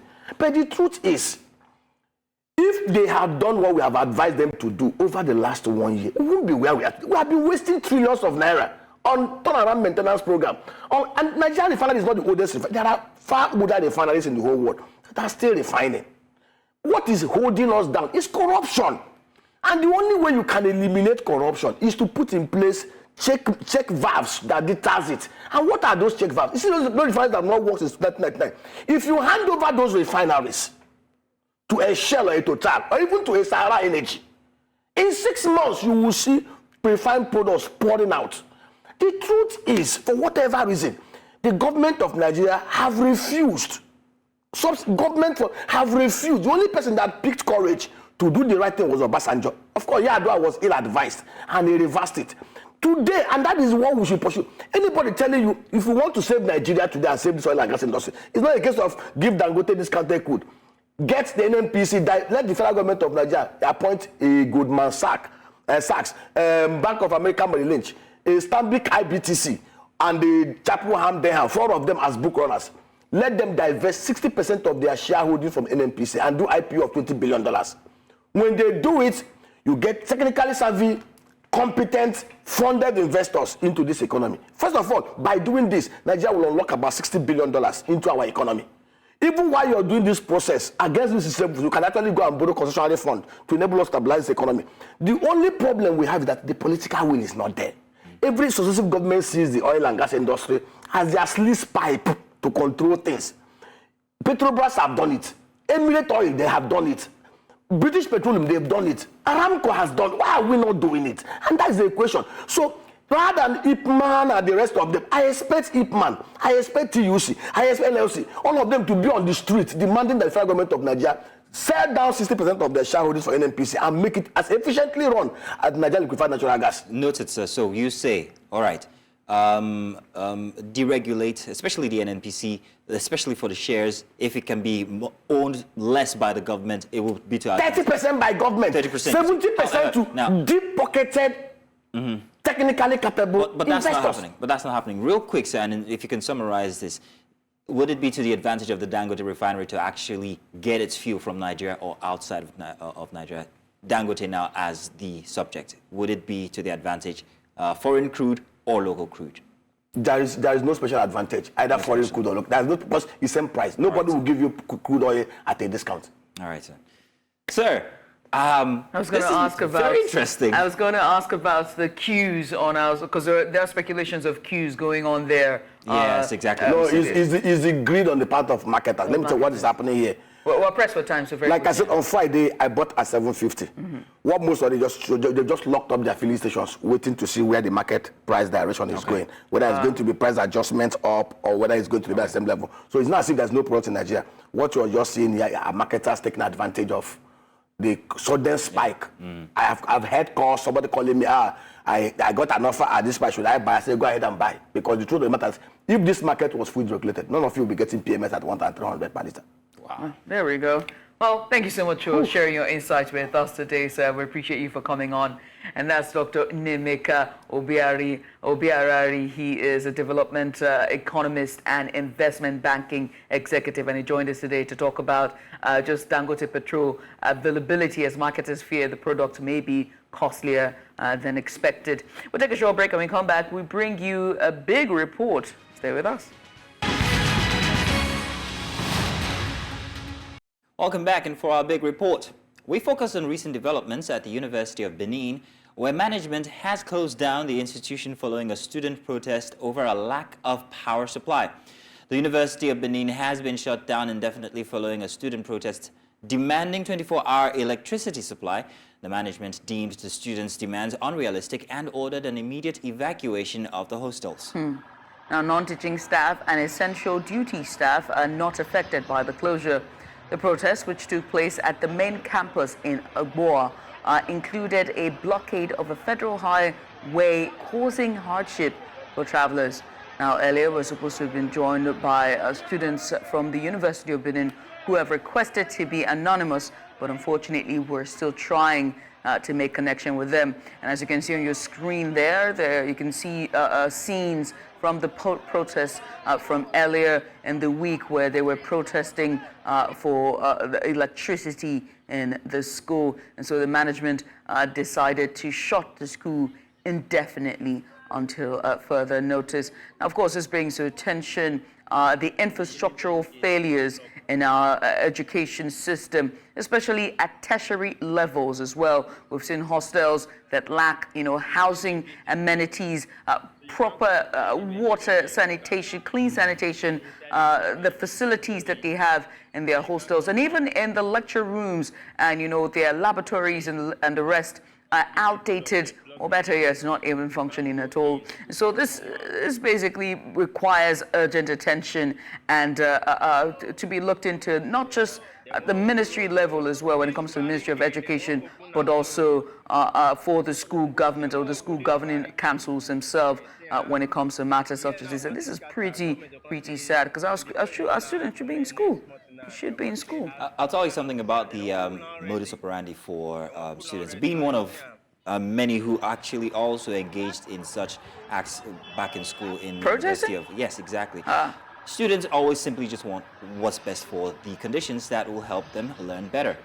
Electricity is the most basic thing, and I'm even surprised that it's taken this long. The University of Benin has degraded in terms of infrastructure over the past many years, so I can understand the frustration of these students. First, I want to congratulate them. It was, however, partially peaceful throughout the entire engagement with the Nigerian armed force, the Nigerian police. However, what exactly can be done when you've asked all the students to go home at this point? I see absolutely nothing. This is not going to help the situation with the power supply. Ugbowo, for instance, as a choice of where to have the protest was a very unique and strategic point to use. Because it affects travelers as they move. But I'm hearing that we have a guest. Is a university student of the University of Benin, and he has chosen to stay anonymous. Well, first of all, thank you so much for coming on, and can you hear us in the studio? Yeah, I can hear you. Fantastic. Now let's just quickly talk about, the school and the shutdown of the university. How has it impacted you and your peers, and what are your immediate concerns to start with? For now, our academic calendar has actually been tampered with, and I think this is going to affect those graduating and those that stay at least far away places. They're stranded because currently everyone was sent out of their places, and some still stay in classrooms and all, but it's actually dangerous to them. Their lives, even their properties. Now, the neighboring places are actually, congested because many people decided to go stay with their friends off campus. And I don't know, in the society and everything at large, it's actually is that bad. It's very bad. Okay, so we understand that you were actually at the, as a very strategic point when it comes to the protest. From that point, from that vantage point, what was the engagement like with the police when they came in to try quell the situation? I'll actually commend the police because this was a peaceful protest. It was a very peaceful protest. The police, they were just, I didn't really see them, but the few I saw were just around. They didn't do anything. They were just there to calm the protest and all. Okay. And again, you hold a strategic position in the people who organized this protest. So let me ask you specifically, what was the grievances of the students, and did the governing body for the university come out to address these concerns, or was this just outright, no protest here, we're going to shut down the school indefinitely?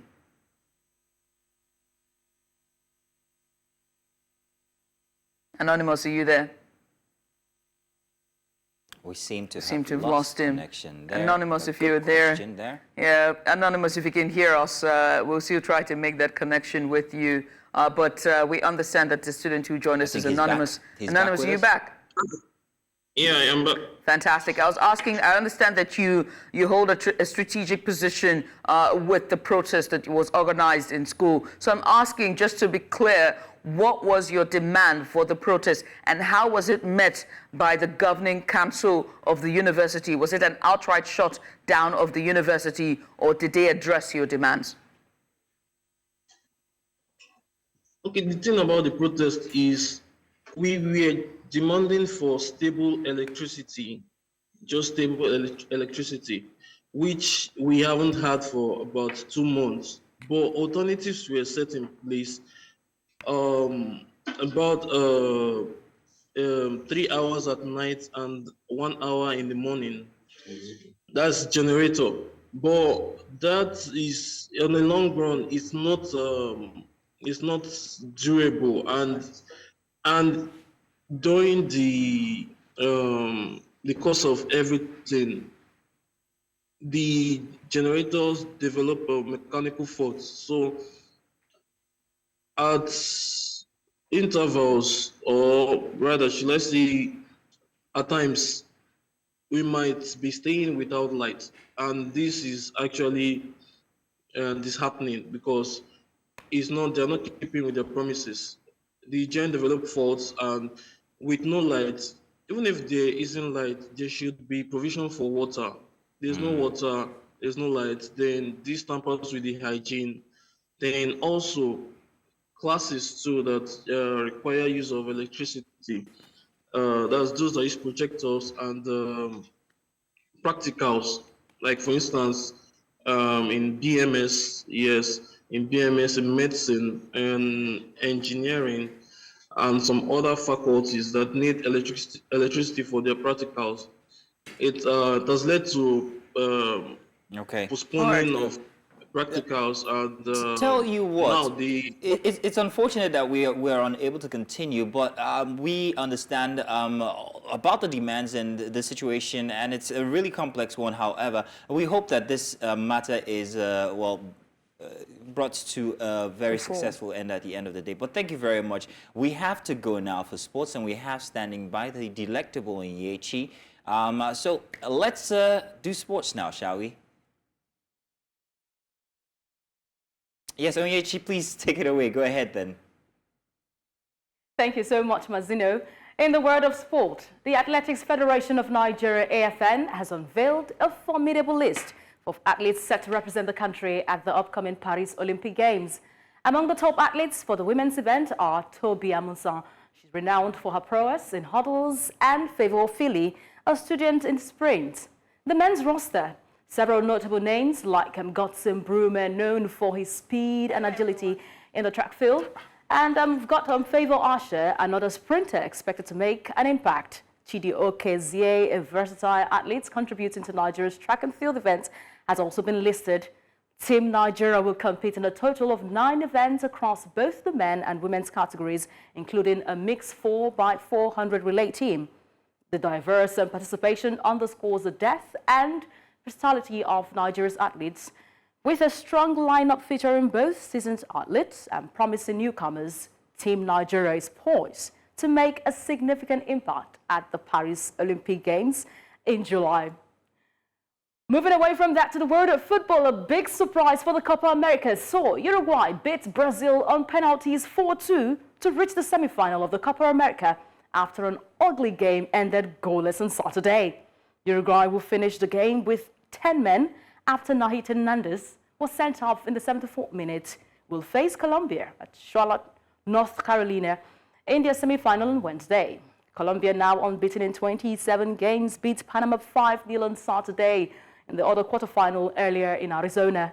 The other semi-final, New Jersey, on Tuesday, would see world champions Argentina face surprise package Canada, who nobody thought would make it to the semi-final. For 5 times world champion Brazil, it was a disappointing early end to a tournament in which they never truly clicked. And a lot of work remains to be done for Dorival Junior's team. They are trying to be in shape for that 2026 World Cup when it begins. That's if they would qualify. Away from football, we go to tennis. World number 1 Iga Swiatek seems to be an upset day, an upset weekend for the world number 1. She was dumped out of the 3rd round of the 2024 Wimbledon by Yulia Putintseva of Kazakhstan in a remarkable match on Saturday. The Pole, who won her 5th Grand Slam title last month, unraveled Putintseva full of strides and tennis smarts. She recorded a stunning 3-6, 6-1, 6-2 victory. Swiatek hit 38 on forced errors, and the wheels coming off Putintseva, she earned the biggest win of her career to set up a last 16 clash with Jelena Ostapenko. So the weekend saw a bit of upsets there, from Brazil down to Iga Swiatek, the Polish world number 1 women's singles champion. Let's wrap sport up with Formula 1. George Russell, he led the home 1-2-3 in the British Grand Prix qualifying from Mercedes teammate Lewis Hamilton and McLaren's Lando Norris. Russell beat Hamilton to pole position by 0.171 seconds, with Norris second to Russell after the first leg in the final session at 0.211 seconds off the pace after failing to complete his second lap. Red Bull's Max Verstappen was 4th fastest, struggling with the car damage by the run through the cap's unravel in the wet first session, but we are hoping that they can step up the pace at this time. Good one for Mercedes there, leading a 1-2-3 with Lewis Hamilton coming in second and Lando Norris in third. We cannot wait to see if the British Grand Prix will be given this day to Mercedes. There you have it. Sport update at this time. I am Onyinyechi Obaro. We continue with the news on Breakfast Extra. Oh, many thanks, Onyinyechi, for that. Now, we turn to switch gears. By the way, we're matching with our red lippy. Let's see if Dashin is matching with. I'm like, nobody's asking me. Rest. Oh, we got Dashin on standby, and I think Dashin has a red lip as well. Yeah, she does. Oh, it's goodness. A red Sunday. Oh, I love it. I love it. There we go. Dashin, let's see your lip. Oh, you have orange or red? It's red. It's red. All right, Dashin, please take it away for us with the news. Thank you.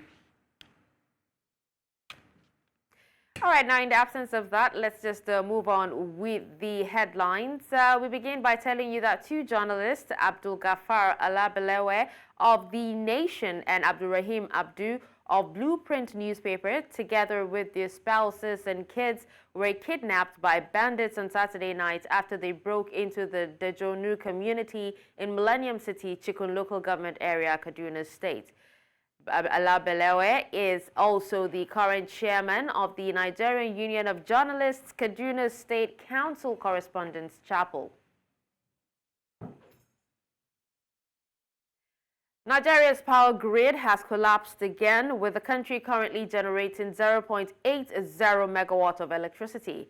The electricity contribution further declined to 1,020.08 around 3 p.m. on Saturday, before dramatically falling to 0.80 by 4 p.m.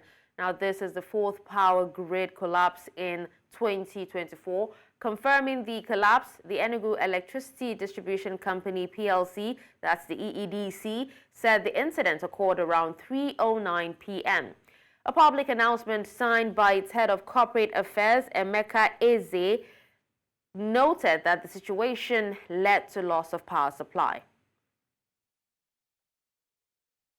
To Rivers State now, where the governor of Rivers State, Siminalayi Fubara, says nothing will ever distract the attention of his administration to take its eyes off the ball in ensuring that Rivers people get the best of governance.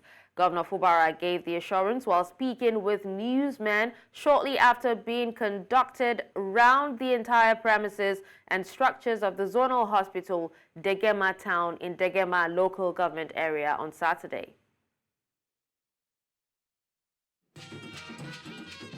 What we're doing is to assure our people that it's not just about we giving them route, giving them other things. We need to protect them, give them quality health services. Like I said, my target for 2025 is going to be healthcare, education, and agriculture. And this is just a start. We are here to assure our people that no matter what it is, we still have our eyes on the ball. I will urge the good people of Degema to continue to support us, that this government is purposeful and understand the need of the people. The Corporate Affairs Commission, CAC, has extended the deadline for registration of all point-of-sale operators by additional 60 days to accommodate others who were not able to register due to technical glitches. The management, however, stated that the deadline had been extended by 2 months, beginning from 7th July 2024 to the 5th of September 2024. It stated that this is to give sufficient time to operators, particularly those in remote areas who might have encountered network challenges, to sole register and continue with their businesses. Staying in West Africa, Niger's military leader, General Abdurrahman Chiani, says that the people of his country, along with neighbors Mali and Burkina Faso, have irrevocably turned their backs on the West African regional bloc. The comments came at the first summit of the Alliance of Sahel States, which Niger, Mali, and Burkina Faso set up after pulling out of ECOWAS earlier this year. Les chefs d'État se sont félicités de leur retrait irrévocable et sans délai de la CEDEAO. Les chefs d'État ont exprimé leur satisfaction pour le succès enregistré grâce à la mutualisation des moyens des trois États dans la lutte contre le terrorisme. Ils ont adopté le traité instituant la confédération entre le Burkina Faso, la République du Mali et la République du Niger, dénommée Confédération des États du Sahel, en abrégé AES. Sur les questions de développement, les chefs d'État ont souligné la nécessité de mutualiser leurs moyens en vue de mettre en place des projets structurants et intégrateurs dans les secteurs stratégiques, notamment l'agriculture et la sécurité alimentaire, l'eau et l'environnement, l'énergie et les mines. Meanwhile, a West African Leaders Summit is set to open on Sunday amid political turmoil after the military rulers of Niger, Mali and Burkina Faso cemented a breakaway union at the rival meeting. Now, ECOWAS is already wrestling with sweeping jihadist violence, financial trouble, and the challenges of mustering a regional force. Now, it was not clear how the bloc would respond after Niger, Mali, and Burkina Faso adopted a treaty establishing a confederation of Sahel states in Niamey on Saturday.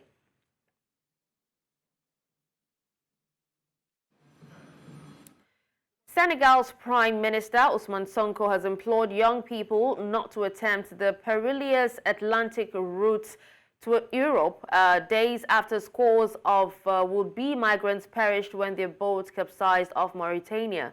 Nearly 90 migrants bound for Europe died after their boat overturned earlier this week, with dozens reported missing in the latest tragedy to occur in the notoriously dangerous crossing of West Africa. During a speech at Gaston Berger University in the northern city of St. Louis, Sonko stated that yet another shipwreck occurred off their Coast Guard, and while they awaited the exact figures, it is thought to have cost the lives of many young people. And that's all on the headlines this morning. Now we'll take a quick break, and when we come back, Breakfast Extra continues. Do stay with us.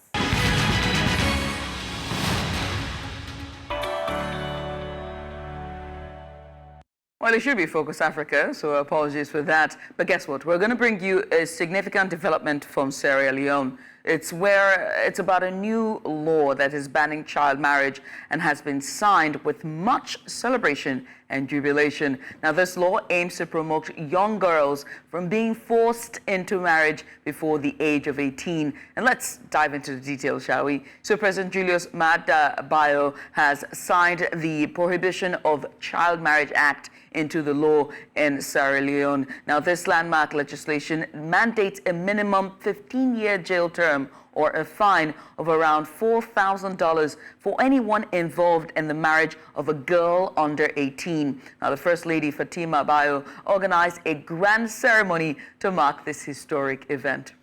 Now, the new law bans child marriage in Sierra Leone with strict penalties. University student Khadija Bari, whose sister was married off at 14, expressed her support for the law, though she wished it had come sooner to protect her sibling and others. Sierra Leone's patriarchal society often forces young girls into marriage, a practice that has led to high maternal death rates. Now, to discuss this further, we are joined by via video chat Fudi Paul Onye Kamara. He is the People's Alliance for Reproductive Health Advocacy. He is with the People's Alliance for Reproductive Health Advocacy. Thank you very much, Mr. Kamara, for joining us. Thank you for hosting me. You're Thank welcome. you for coming on. And we appreciate you for doing this with us. I mean, it's best to get started and talk about this law and go in and just talk about the challenge that was faced at first in passing the law, but more importantly, the impact that do you foresee this law having on communities, especially in rural areas where child marriage is more prevalent? Thank you. First of all, I want to thank President Biu and his wife for actually championing this cause. because it's a cause that we've been on for the past 2 decades or so. And we have related legislations that have something to do with actually preventing or prohibiting child marriage. But we've not had much impact as, we foreseen after the passage of this particular Prohibition of Child Marriage Act. When you look at the Child Rights Act, the age of consent is 15. You look at the Sexual Offences Act of 2012 and the Amendment Act of 2019. This also has age of consent as 18. You have the Registration of Customary Marriage and Divorce Act also, it points to the age of consent at 18. You have the Basic and Senior Secondary School Education Act of 2023. All these acts actually point at the age of consent at 18. But we've been having a lot of challenges. When you look at like the Muslims, we have this Islamic Marriage Act, which actually opens up and gives the Muslims, the Islamic people, the consent or the mandate to marry up to 4 or so, wives. And the age of consent for their marriage is actually unlimited. And we've had a lot of challenges with these people. And with our traditional leaders, when you look at our economic status in Sierra Leone, there is a lot of challenge with money coming in, funding the girl child education in Sierra Leone. As a result, because of our patriotic situation, boys are actually, given the opportunity over girls, for basic education in Sierra Leone. So this is a laudable movement that the government has actually undertaken. Mr. Kamara, it makes me wonder about, young girls that were forced into this long before this bill was passed, right? And it forces me to ask a question about, support systems. What are some support systems that are in place for girls who resisted child marriage or even flee from it before this ban was implemented? Okay, when you look at the Sexual Offences Act of 2019, it actually gives the mandate to the ministries of Gender, Children's Affairs, to provide some support. We already have a secretariat, the National Secretariat for prevention of teenage pregnancy or adolescent pregnancy and child marriage. And initially it was National Secretariat for the Prevention of Teenage Pregnancy. But now we have a particular strategy that was developed. And this strategy is a national strategy for prevention of adolescent pregnancy and child marriage. And there are a lot of support systems really put in place, especially like for girls who get pregnant out and drop out of school and they want to go back to school. They have centers around the country that the Teenage Pregnancy Secretariat actually established since 2016 or so. And, just after the Ebola. We also have a special court, that the president announced its establishment for trials of sexual assault cases. So there are a lot of support systems, but it all depends on the authorities. The laws can be made, but how are they implemented is actually our challenge. So implementation of these laws is actually our challenge. We have the referral system, we have the hotline 116 or so, and we have a particular structures that are set up in certain hospitals wherein sexual assault cases are reported.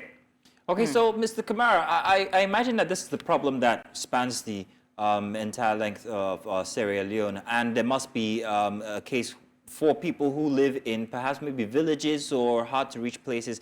What efforts are being put in terms of communicating this new law to these people, reorienting them, since this might be part of their cultures, especially religious? And of course, let's also put in their enforcement of the new law.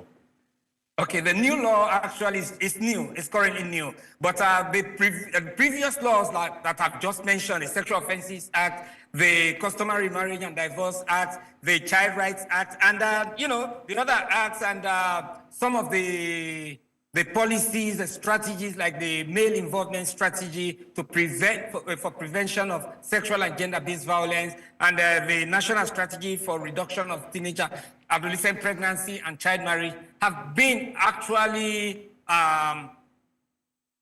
cascaded, countrywide. So this is a new law. What is going to happen now is we have ministerial committees on this, and we have the civil society, we have other institutions that are working around the country to ensure that they develop user-friendly user-friendly versions of this particular law and cascade it countrywide. Well, I must say many thanks, Mr. Kamara, for doing this with us. We appreciate you for coming on. We also want to celebrate with Sierra Leone for this new law, which represents hope and a significant step towards protecting the rights of young girls in Sierra Leone. Many thanks again, Mr. Kamara, for joining us. And thank you. And one thing, we have a law that is coming, a bill that is up, that is presently with the Ministry of Health and Sanitation. That is the Safe Mother and Reproductive Health Bill. And this bill, we are sure that once the Prohibition of Child Marriage Act is passed, this bill is passed, definitely we want to ensure that this other bill is passed because they are highly related. Thank you. Thank you very so much, much. Mr. Thank Kamara. you. It's time to switch gears now to our Wellness Central. And today we'll be commemorating World Skin Health Day 2024, a day dedicated to raising awareness about the importance of skin health and the impact it has on our overall well-being. Now, skin health is crucial, not just for appearance, but also for protecting our bodies from external harm. Hear, hear. Now, on this World Skin Health Day, we aim to highlight the importance of taking care of our skin and provide valuable tips on how to do so effectively. So joining us is Dr. Folakemi Cole-Adefe, consultant physician and dermatologist, Leone State University Teaching Hospital, who's going to help us understand more about skin care, answer some common questions on maintaining healthy skin, and address common skin issues. Welcome, Dr. Folakemi. Hello, I'm very happy to be on the show this morning. Thank you very so much. So, would like to know, what are some daily habits everyone should adopt to maintain healthy skin? I don't know if this is a question for me. I'm playing devil's advocate here. I think I have very good skin already. But, doctor, do tell us what daily habits we should have. Great. Yes, your skin is, well, the skin is the largest organ in the body. It's what represents us. It's what everybody sees. So it's like our ambassador, it's our passport. And there's a lot of importance to maintaining a healthy skin. The skin is also a window into the body. So if you're not healthy inside, it's most likely going to reflect on your skin. As a dermatologist, if I look at a person's skin, I can actually make diagnosis of some internal conditions based on what their skin looks like. And there are many ways to take care of your skin, but the basics are, first, it starts from within. What you eat, what you put into your body. Make sure that you eat a healthy diet with fruits, vegetables, lots of water, and avoid things that are enemies of the skin, in quote, like sugar, too much of sugar, then of course the alcohol and cigarettes. All those things reduce your skin's health and the quality of your skin. You also want to make sure that you use the right skincare products. Avoid skin lightening agents, skin bleaching creams, and use gentle moisturizers, gentle soaps, and also make sure that you don't overdo it with antiseptics. You make sure that you use a sun protecting cream or a sunscreen, and also you want to make sure that you have regular skin checks. Sleep is important for your skin. It's not called beauty sleep for nothing. And also you want to make sure that you avoid unnecessary stress. So in today's world, the climate and pollution is also having a negative impact on the skin. And in Nigeria, we suffer from that a lot because of, generator fumes and things like that. So you want to make sure you avoid as much pollution and fumes on your skin as possible. These are a few things that can help you to maintain a healthy skin. Dr. Falake, you said avoid unnecessary stress, and I just wanted to say that to Lagos traffic. Anyway, but many people... That's why I said as much as possible. Yeah, I don't know how possible that is. It's not totally in your hands. But away from that, right, let's get serious a bit and talk about specific skin issues. There's some people who battle with, eczema and acne and psoriasis and, dry skin. What are some general advice can you give to those dealing with very common skin issues like eczema and acne and psoriasis that we see normally? Yes, skin problems or skin diseases are actually very common. One of the top 4 things that patients present with in the hospital or in the clinic. They won't kill you in most cases, so people don't really take them seriously. But a lot of people who battle with these conditions you mentioned, they suffer a major, it negatively affects their quality of life. They have social and economic issues. So yes, treating them is extremely important, and people shouldn't downplay the role of treating your skin. The first step is to see an expert, a dermatologist.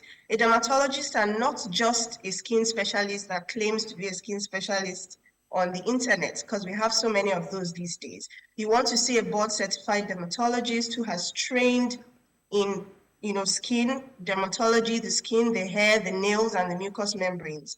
The dermatologist will be able to assess your skin and determine the best form of treatment to minimize the burden that these diseases may cause or these skin problems may cause.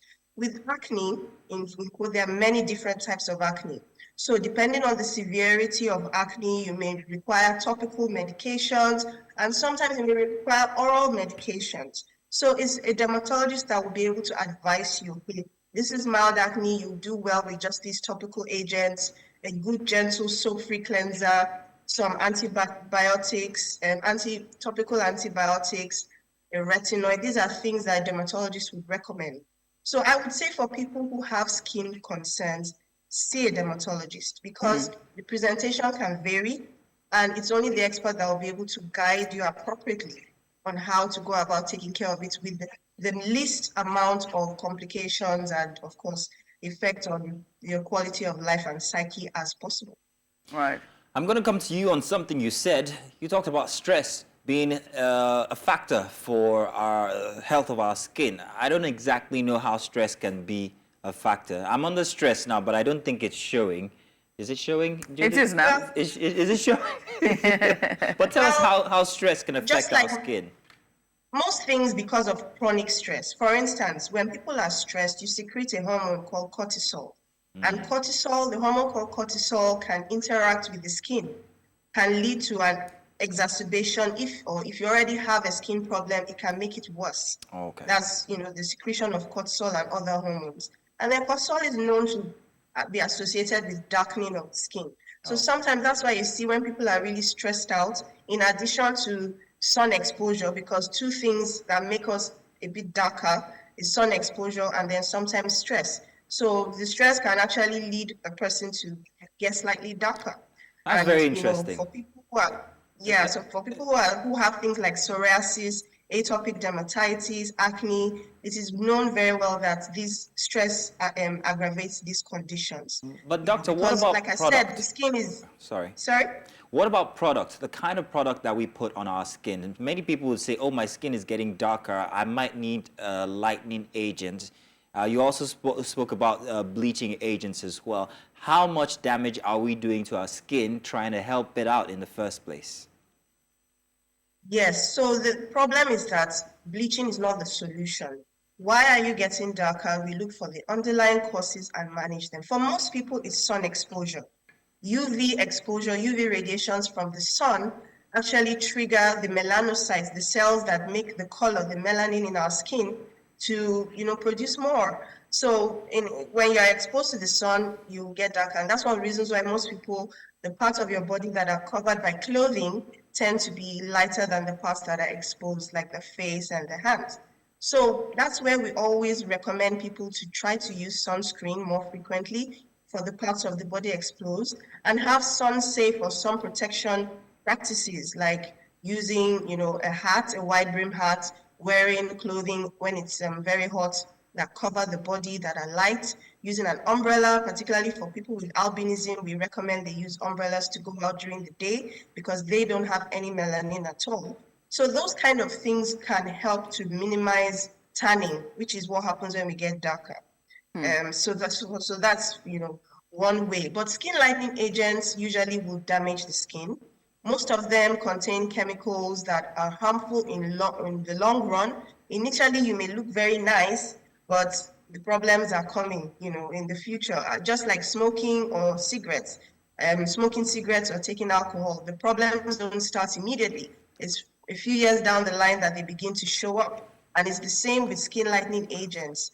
Not only do they affect the skin, they can also affect internal organs because some of them are absorbed into the bloodstream and can lead to problems like hypertension, diabetes, can lead to hormonal imbalance and several other concerns, that we may have kidney failure and all of that. So it's very important that we try to avoid lightening the skin the wrong way. Also, if you do all the basics, like I mentioned, eating a healthy diet, drinking lots of water, reducing sun exposure, wearing sunscreen, your skin will not get darker. Your skin will just be like the normal color it's meant to be. But some people want their skin to be much lighter than what God has given to them. Well, would you blame them? It's our social conditioning and our affinity for white or light things, or yes. I know where she's going, but dark skin, black is beautiful. It is. Of course, it is beautiful indeed. I mean, you just debunked some common misconceptions that we have about skincare. So, wear your sunscreen.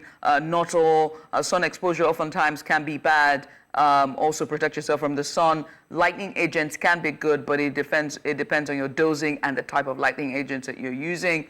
But also, I would also like to talk about another misconception that Mazzino has about makeup.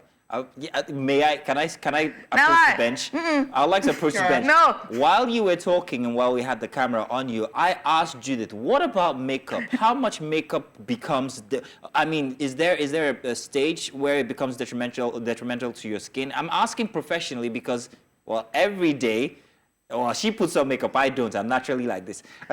Liar! Can makeup damage your skin, especially when you have to use it every single day? I'm concerned. Well, yes, I think I'm a fan of moderation. So a little bit of makeup to enhance your beauty is not a bad thing. But the problem comes where it's too thick, we're using it too much, and then the hygiene practices of applying makeup. So there are some kinds of makeup that are known to be comedogenic, meaning that they can result in they can worsen acne or cause acne or breakouts. And, you want to use less of those non-comedogenic makeup. Also, you want to make sure that before applying makeup, the brushes and everything you're using are hygienically cleaned because there have been cases of transfer of infections from makeup brushes and makeup applicators. So that's also important. But I will always say too much of almost anything is bad except the love of God. So too much of makeup is also, bad for the skin and can lead to a myriad of issues on the skin. Irritants, dermatitis, acne breakouts, and, things like that. So you want to be moderate with makeup. I'm glad you said this because now it has validated why I double cleanse every night. Cleanse, and then I cleanse again. So with that double cleansing, yes, you don't want to overdo it. There you go, Judy. You should have said Wait, first. But when you do wear heavy makeup, yes, it's advised. Yeah, so television is quite heavy, so I go in with an oil cleanser, then a normal cleanser, and then follow with my toner and my serums and my moisturizer. Yes, but my not too many things. So we're having this myriad of people using too many skincare products that can damage your skin barrier. So just keep it simple. And I want to add that, in addition to this, we also want to use this World Skin Health Day to address the fact that a lot of people lack dermatological care. Over 3 billion people worldwide do not have access to dermatological care, or they have to wait years, or there's no dermatologist, in their area. In parts of the world, in Nigeria, we have one dermatologist to 1 million people. And, beyond the beauty, people actually have serious dermatological conditions that cause disability and that cause, that affects their economic prospects and opportunities. And we are using this opportunity to raise awareness that, we need to have more access to dermatological care. Like I mentioned, because the skin problems are not fatal, most times they are overlooked, but they are very, very important, particularly for people's quality of life. And we need to raise awareness to encourage our governments, our people to invest more in access to good skincare, dermatological care to be made available in hospitals, in clinics, to be put on, the health insurance schemes and all that, because 1 in 4 people or 1 in 5 people that come to a clinic usually come with a skin problem. So the skin problems are actually quite common, but often overlooked. And we really need there to be more awareness about the importance of dermatological care, not just the beauty aspect of it, but the medical conditions, like what you're showing. This is vitiligo, this is acne, this is psoriasis. And we see these conditions on a day-to-day basis in our clinics. And we hope that, in areas where there are no dermatologists, we'll be able to partner with general practitioners to be able to manage such cases and increase knowledge on how to treat skin conditions in these areas. Well, Doctor, we want to say a very big thank you. Thank you so much for coming on and sharing your professional insights as we commemorate World Skin Health Day 2024. Thank you so much, Dr. Folakemi Ko-Adeife. Thank you, and I love both of your skin. You look amazing, my friend. And we try, you know what I mean? Mazina's one is television, mine is Clara. Thank you. Thank you. Tonight, when I take off my mascara, I will remember everything that you have told us. So, thank you very much, Doctor. Bye-bye. All right, have a beautiful day. Thank you, Doctor. Now it's Dr. Folakemi Ko-Adeife. She was talking to us as World Skin Health Day for 2024. We switch gears now to bring you an extra special episode, or rather, extra special segment. This time, we would like to address a very critical and sensitive issue affecting many lives. It's sexual abuse and domestic violence. And understanding these issues and knowing the resources available for victims. We'll take a short break. When we come back on the other side, we'll talk on this more. Stay with us.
And for our final segment for a Sunday, our extra special, we will be addressing a critical and sensitive issue affecting many lives, sexual abuse and domestic violence.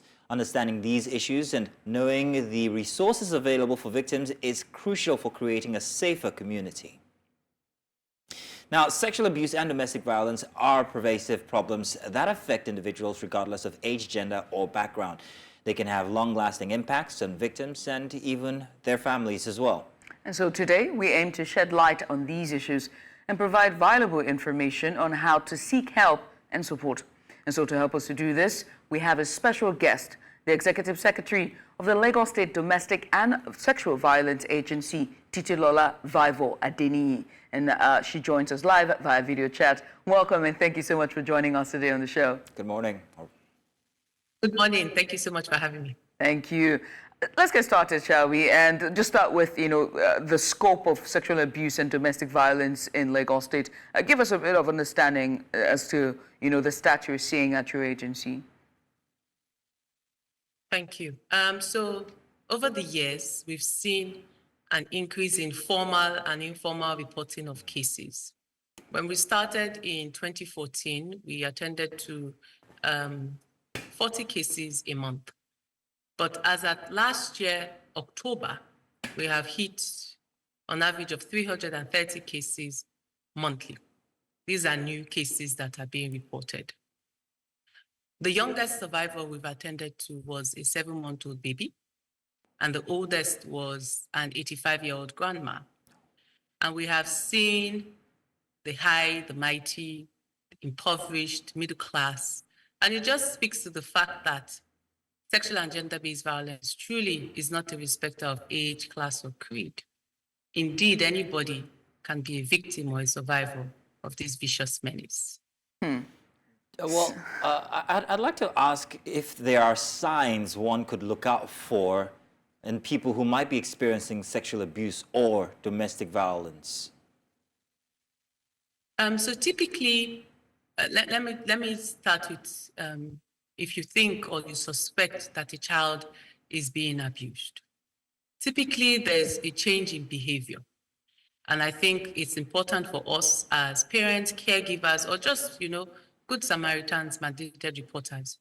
When we notice a change in behavior in a child, and it can be anything, perhaps a child was the life of the party, very outgoing, all of a sudden the child is withdrawn, the child is apprehensive of a particular person, it can be an adult male or an adult female, or even a peer, because let's not forget that we have seen the unfortunate trend of child-to-child abuse.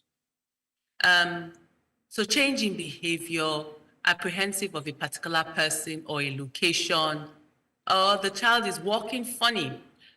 We have a lot of survivors that, a lot of mothers or fathers that report incidents of child sexual abuse. And the way they found out was maybe when they were giving the child a bath. And they were trying to wash the genital areas and the child was very uncomfortable. And upon, checking, they found out that there was hyperemia, there was redness and all of that. So I think the main thing is for us for our index of suspicion to be high. I'm not saying that we should be paranoid, but it's important for us to really practice hands-on parenting. And yeah, so those are some of the signs. For DV, again, change in behavior, the part of what the abuser does is to isolate the survivor from their support system. And so you have this friend, for instance, that is a socialite, and all of a sudden you're not hearing from the friend. It doesn't necessarily mean that he or she is experiencing abuse, but there should be an interest to find out why has this person, become withdrawn all of a sudden. Right. And okay, go ahead. Yeah, I hate to cut you, right? But the signs that you say, if, for example, I see these signs and I want to report these cases, how then can I go about this? And also, I would also ask, although this is a double-folded question, my producer's going to kill me, but I've realized that oftentimes the victims of sexual abuse or domestic violence are reluctant to seek help, whether from agencies, whether from providers or CSOs or even NGOs. So how then is the agency mitigating that to meet them at the point of their need? Okay. Let me answer the second question first.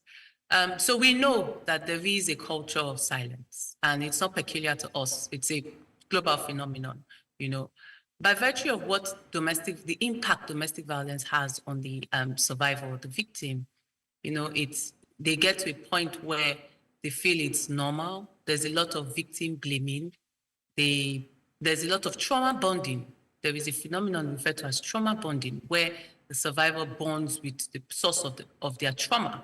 And then, again, I said, we talked about isolation and lack of access to information. Some people are in abusive relationships, they don't even know that they're in abusive relationships because, they've been told domestic violence is only physical, for instance, and perhaps the person is experiencing emotional, verbal stalking, or has been forcefully ejected from the home. So it's important. What we're doing as Lagos State government is basically to mainstream gender-based violence into the different sectors. We've mainstreamed it into the health sector, into the education sector, into the security sector, because we're dealing with crimes, right? And crimes are committed against the state. So if a survivor goes to a health facility, a designated health facility, and it can be a primary healthcare center, it can be a general hospital, or the SACs, the sexual assault referral centers, and the survivor presents, and it's possible the survivor can say, oh, I'm experiencing headache. It's not enough for the doctor to just say, oh, let me treat you for headache. It's to probe. What is the source? What is causing this headache? And then most times the survivors actually break their culture, the culture of silence, and, report. And then because of what we've been able to do with the health sector, such cases are then escalated to us. It's important for us to understand the concerns of some survivors. Some survivors feel that, oh, if I report, jail, the person is going to be prosecuted. But it's important for survivors and everybody to know that there are different ways to help survivors. There are different doors of accessing justice. So for domestic violence, for instance, it's not always that the case must end up in court.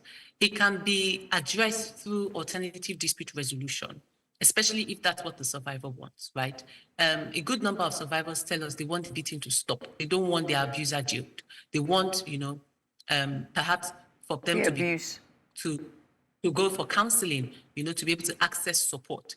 Or they can say, oh, you know what, for now, I want a separation, but I want the man, to be financially responsible for the children. So it depends on the circumstance, and it depends on what they want. And based on what they want, we're able to introduce interventions to suit their specific purposes. Okay, so I've got concerns for two classes of people here, and I'm wondering what hope for them. First off, people who are experiencing perhaps maybe mental health issues or are just mentally unstable. There have been stats proving that people do take advantage of these class of people. What hope for them? And then the other set of people would be men. Are men popping up in your research as being sexually harassed or abused?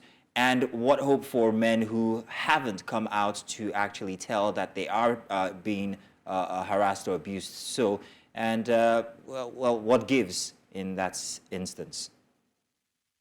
Okay, so survivors who perhaps are persons with disability, or they are experiencing one form of mental health challenge or the other. We approach this from a multidisciplinary lens. In Lagos State government, we have relevant institutions that can address these different issues. So for instance, if it's a child with special needs, or a child with special needs or mental health or developmental challenges, we leverage the support of the Ministry of Youth and Social Development, as well as Lagos State Office of Disability Affairs, because those ministries and that agency have the relevant expertise to be able to address this issue. I'll just give an example. So a while back, we had a 10-year-old girl who non-verbal, had auditory impairment, and she couldn't move, so she had physical challenge as well. And the mother just noticed that her daughter's stomach was protruding. And just out of, she took the girl to the hospital, and they conducted medical examination and rather tests, and it was discovered that she was pregnant. So at that point in time, of course, we had to, refer the case appropriately to the relevant ministry, like the Ministry of Youth and Social Development and Office of Disability Affairs, who got the services of a professional to be able to elicit information from her. And that's how come we're able to identify who the suspect was, who turned out to be a neighbor. So there are measures in place to address, to ensure that persons with disabilities or persons having experiencing one mental health disorder, is able to access support. When it comes to men, yes, last year we provided services to over 333 men who came and reported different forms of violence, domestic violence, physical abuse, emotional, verbal, economic, stalking, harassment, deprivation of access to children and all of that. So men are actually gradually breaking the culture of silence, and they are speaking up. But what we're doing to address that is we're being proactive. So we've actually come up with interventions to address the male gender. We have our Men with Sabi program. We launched our Hidden Crime Violence Against Men program to just engage the male folk, not just look at the men as all men are perpetrators or all men are abusers, because we realize that men also, can experience or do experience sexual and gender-based violence, and it's important for us to be deliberate as well in addressing their various needs. And being deliberate to address sexual abuse and domestic violence, one must also look at the judicial system and the laws that are put in place in protecting the victims of this kind of violence and abuse. And to my surprise, the statute of limitation for rape is 2 years? So thank you for that. So help me to correct this. What's the statute of limitation, and what are the laws that are put in place to protect victims? Yes. No, we don't have statute of limitation anymore. That was in the criminal code in, I think, 1904. But Lagos State, since 2011, we updated our law to the criminal law of Lagos State. It was amended in 2015. Currently undergoing further amendments. And I also know that the act applicable that was enacted by the National Assembly has also been recently amended to expunge the statute of limitation. But what we just encourage is that for survivors, to speak up early. When they speak up early, they are able to access critical services such as medical intervention, and they were also able to collect and preserve evidence, which is critical in ensuring we're able to secure convictions. When we talk about legislative framework for address SGBV, we have various provisions. We have various enactments. We have the criminal law of Lagos State, as I spoke to just recently. In the law, we have the offense of defilement provided for in section 137. We have the offense of rape, 260, offense of sexual assault by penetration, 261, attempt. You attempt to commit the offense of rape or sexual assault, that's in 262, it's a crime.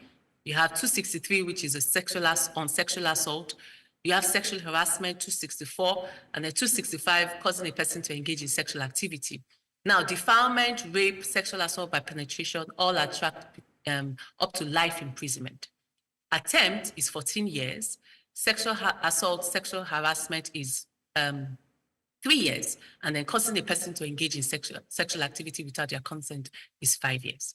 When it comes to domestic violence, we have the Protection Against Domestic Violence Law, 2007, amended in 2015. The major aim of that law basically is to prevent further reoccurrence of domestic violence. And how it does that is encouraging survivors to approach the court and obtain what is called a restraining or a protection order. So the order, based on the evidence adduced before the court will give an order restraining the alleged abuser from, coming near the survivor or going to their place of work. And then other ancillary orders can be made, such as maintenance, provision of accommodation, and it can even go as far as awarding custody if there are children involved. So we have the domestic violence law. Right. The Domestic and Sexual Violence Agency law introduced some new sections, and permit me to just mention one particular section, which is section 30 of the law, which prohibits concealment of sexual offenses. So there are certain individuals that are mentioned in that section: parents, caregivers, religious clerics, school administrators. They have a duty to report sexual offenses, and if they conceal it, they can be criminally liable for up to 3 years imprisonment. Now, Titilola, we're pressed for time. I'm watching this. I've been sexually abused, or I'm experiencing domestic violence, or I know somebody that is sexually abused or experiencing domestic violence. What do I need to do? Very quickly. Speak up. Speak up. Who do I go to? You can reach out to us on our toll-free line, 08000 333 333, 08000 333 333, or social media, you can send us a DM at Lagos DSVA, or you can visit us in our office located in Central Business District. But if you want to reach out, the fastest way is actually through our toll-free line, 08000 333 333.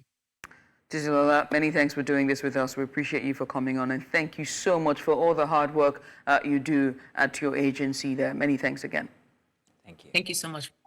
And that's Titilola Vivor Adeni. She's the Executive Secretary for the DVRST. That's Domestic Violence and Sexual Abuse Agency, right? Yeah, there we go. Lagos State Domestic and Sexual Violence Agency, and she's the Executive Secretary there, and she's talking to us all about what you need to know when it comes to domestic abuse and sexual abuse here in Lagos State. And that's how we tie this weekend's edition or weekend's installation of Breakfast Extra with this nice bowl. It's a Chanel bowl, by the way. Yeah. Oh, yeah. Yeah, there you go. In any case, it's been one very interesting weekend. There's been no rains here in Lagos. We're very grateful to Mother Nature for that, and we're hoping... After all the flash floods from Wednesday. Yeah, exactly. We're hoping that your week is bright as well throughout next week, as we look forward to seeing how the stories, even from this weekend that were discussed, develop going forward. We'll be sure to bring you, again, a review and preview next week, Saturday and Sunday, when we return for Breakfast Extra. Until then, I want to say thank you very much. Thank you very much, Judith. Thank you, Ms. Inner Thank you to all our guests who made it here or discussed with us via video chat. Thank you to everybody out there who stuck with us throughout the entire duration. It's goodbye from us. My name is Mazino Appeal. And I'm Judith at TV. I'll see you on Saturday. Bye for now. Bye-bye.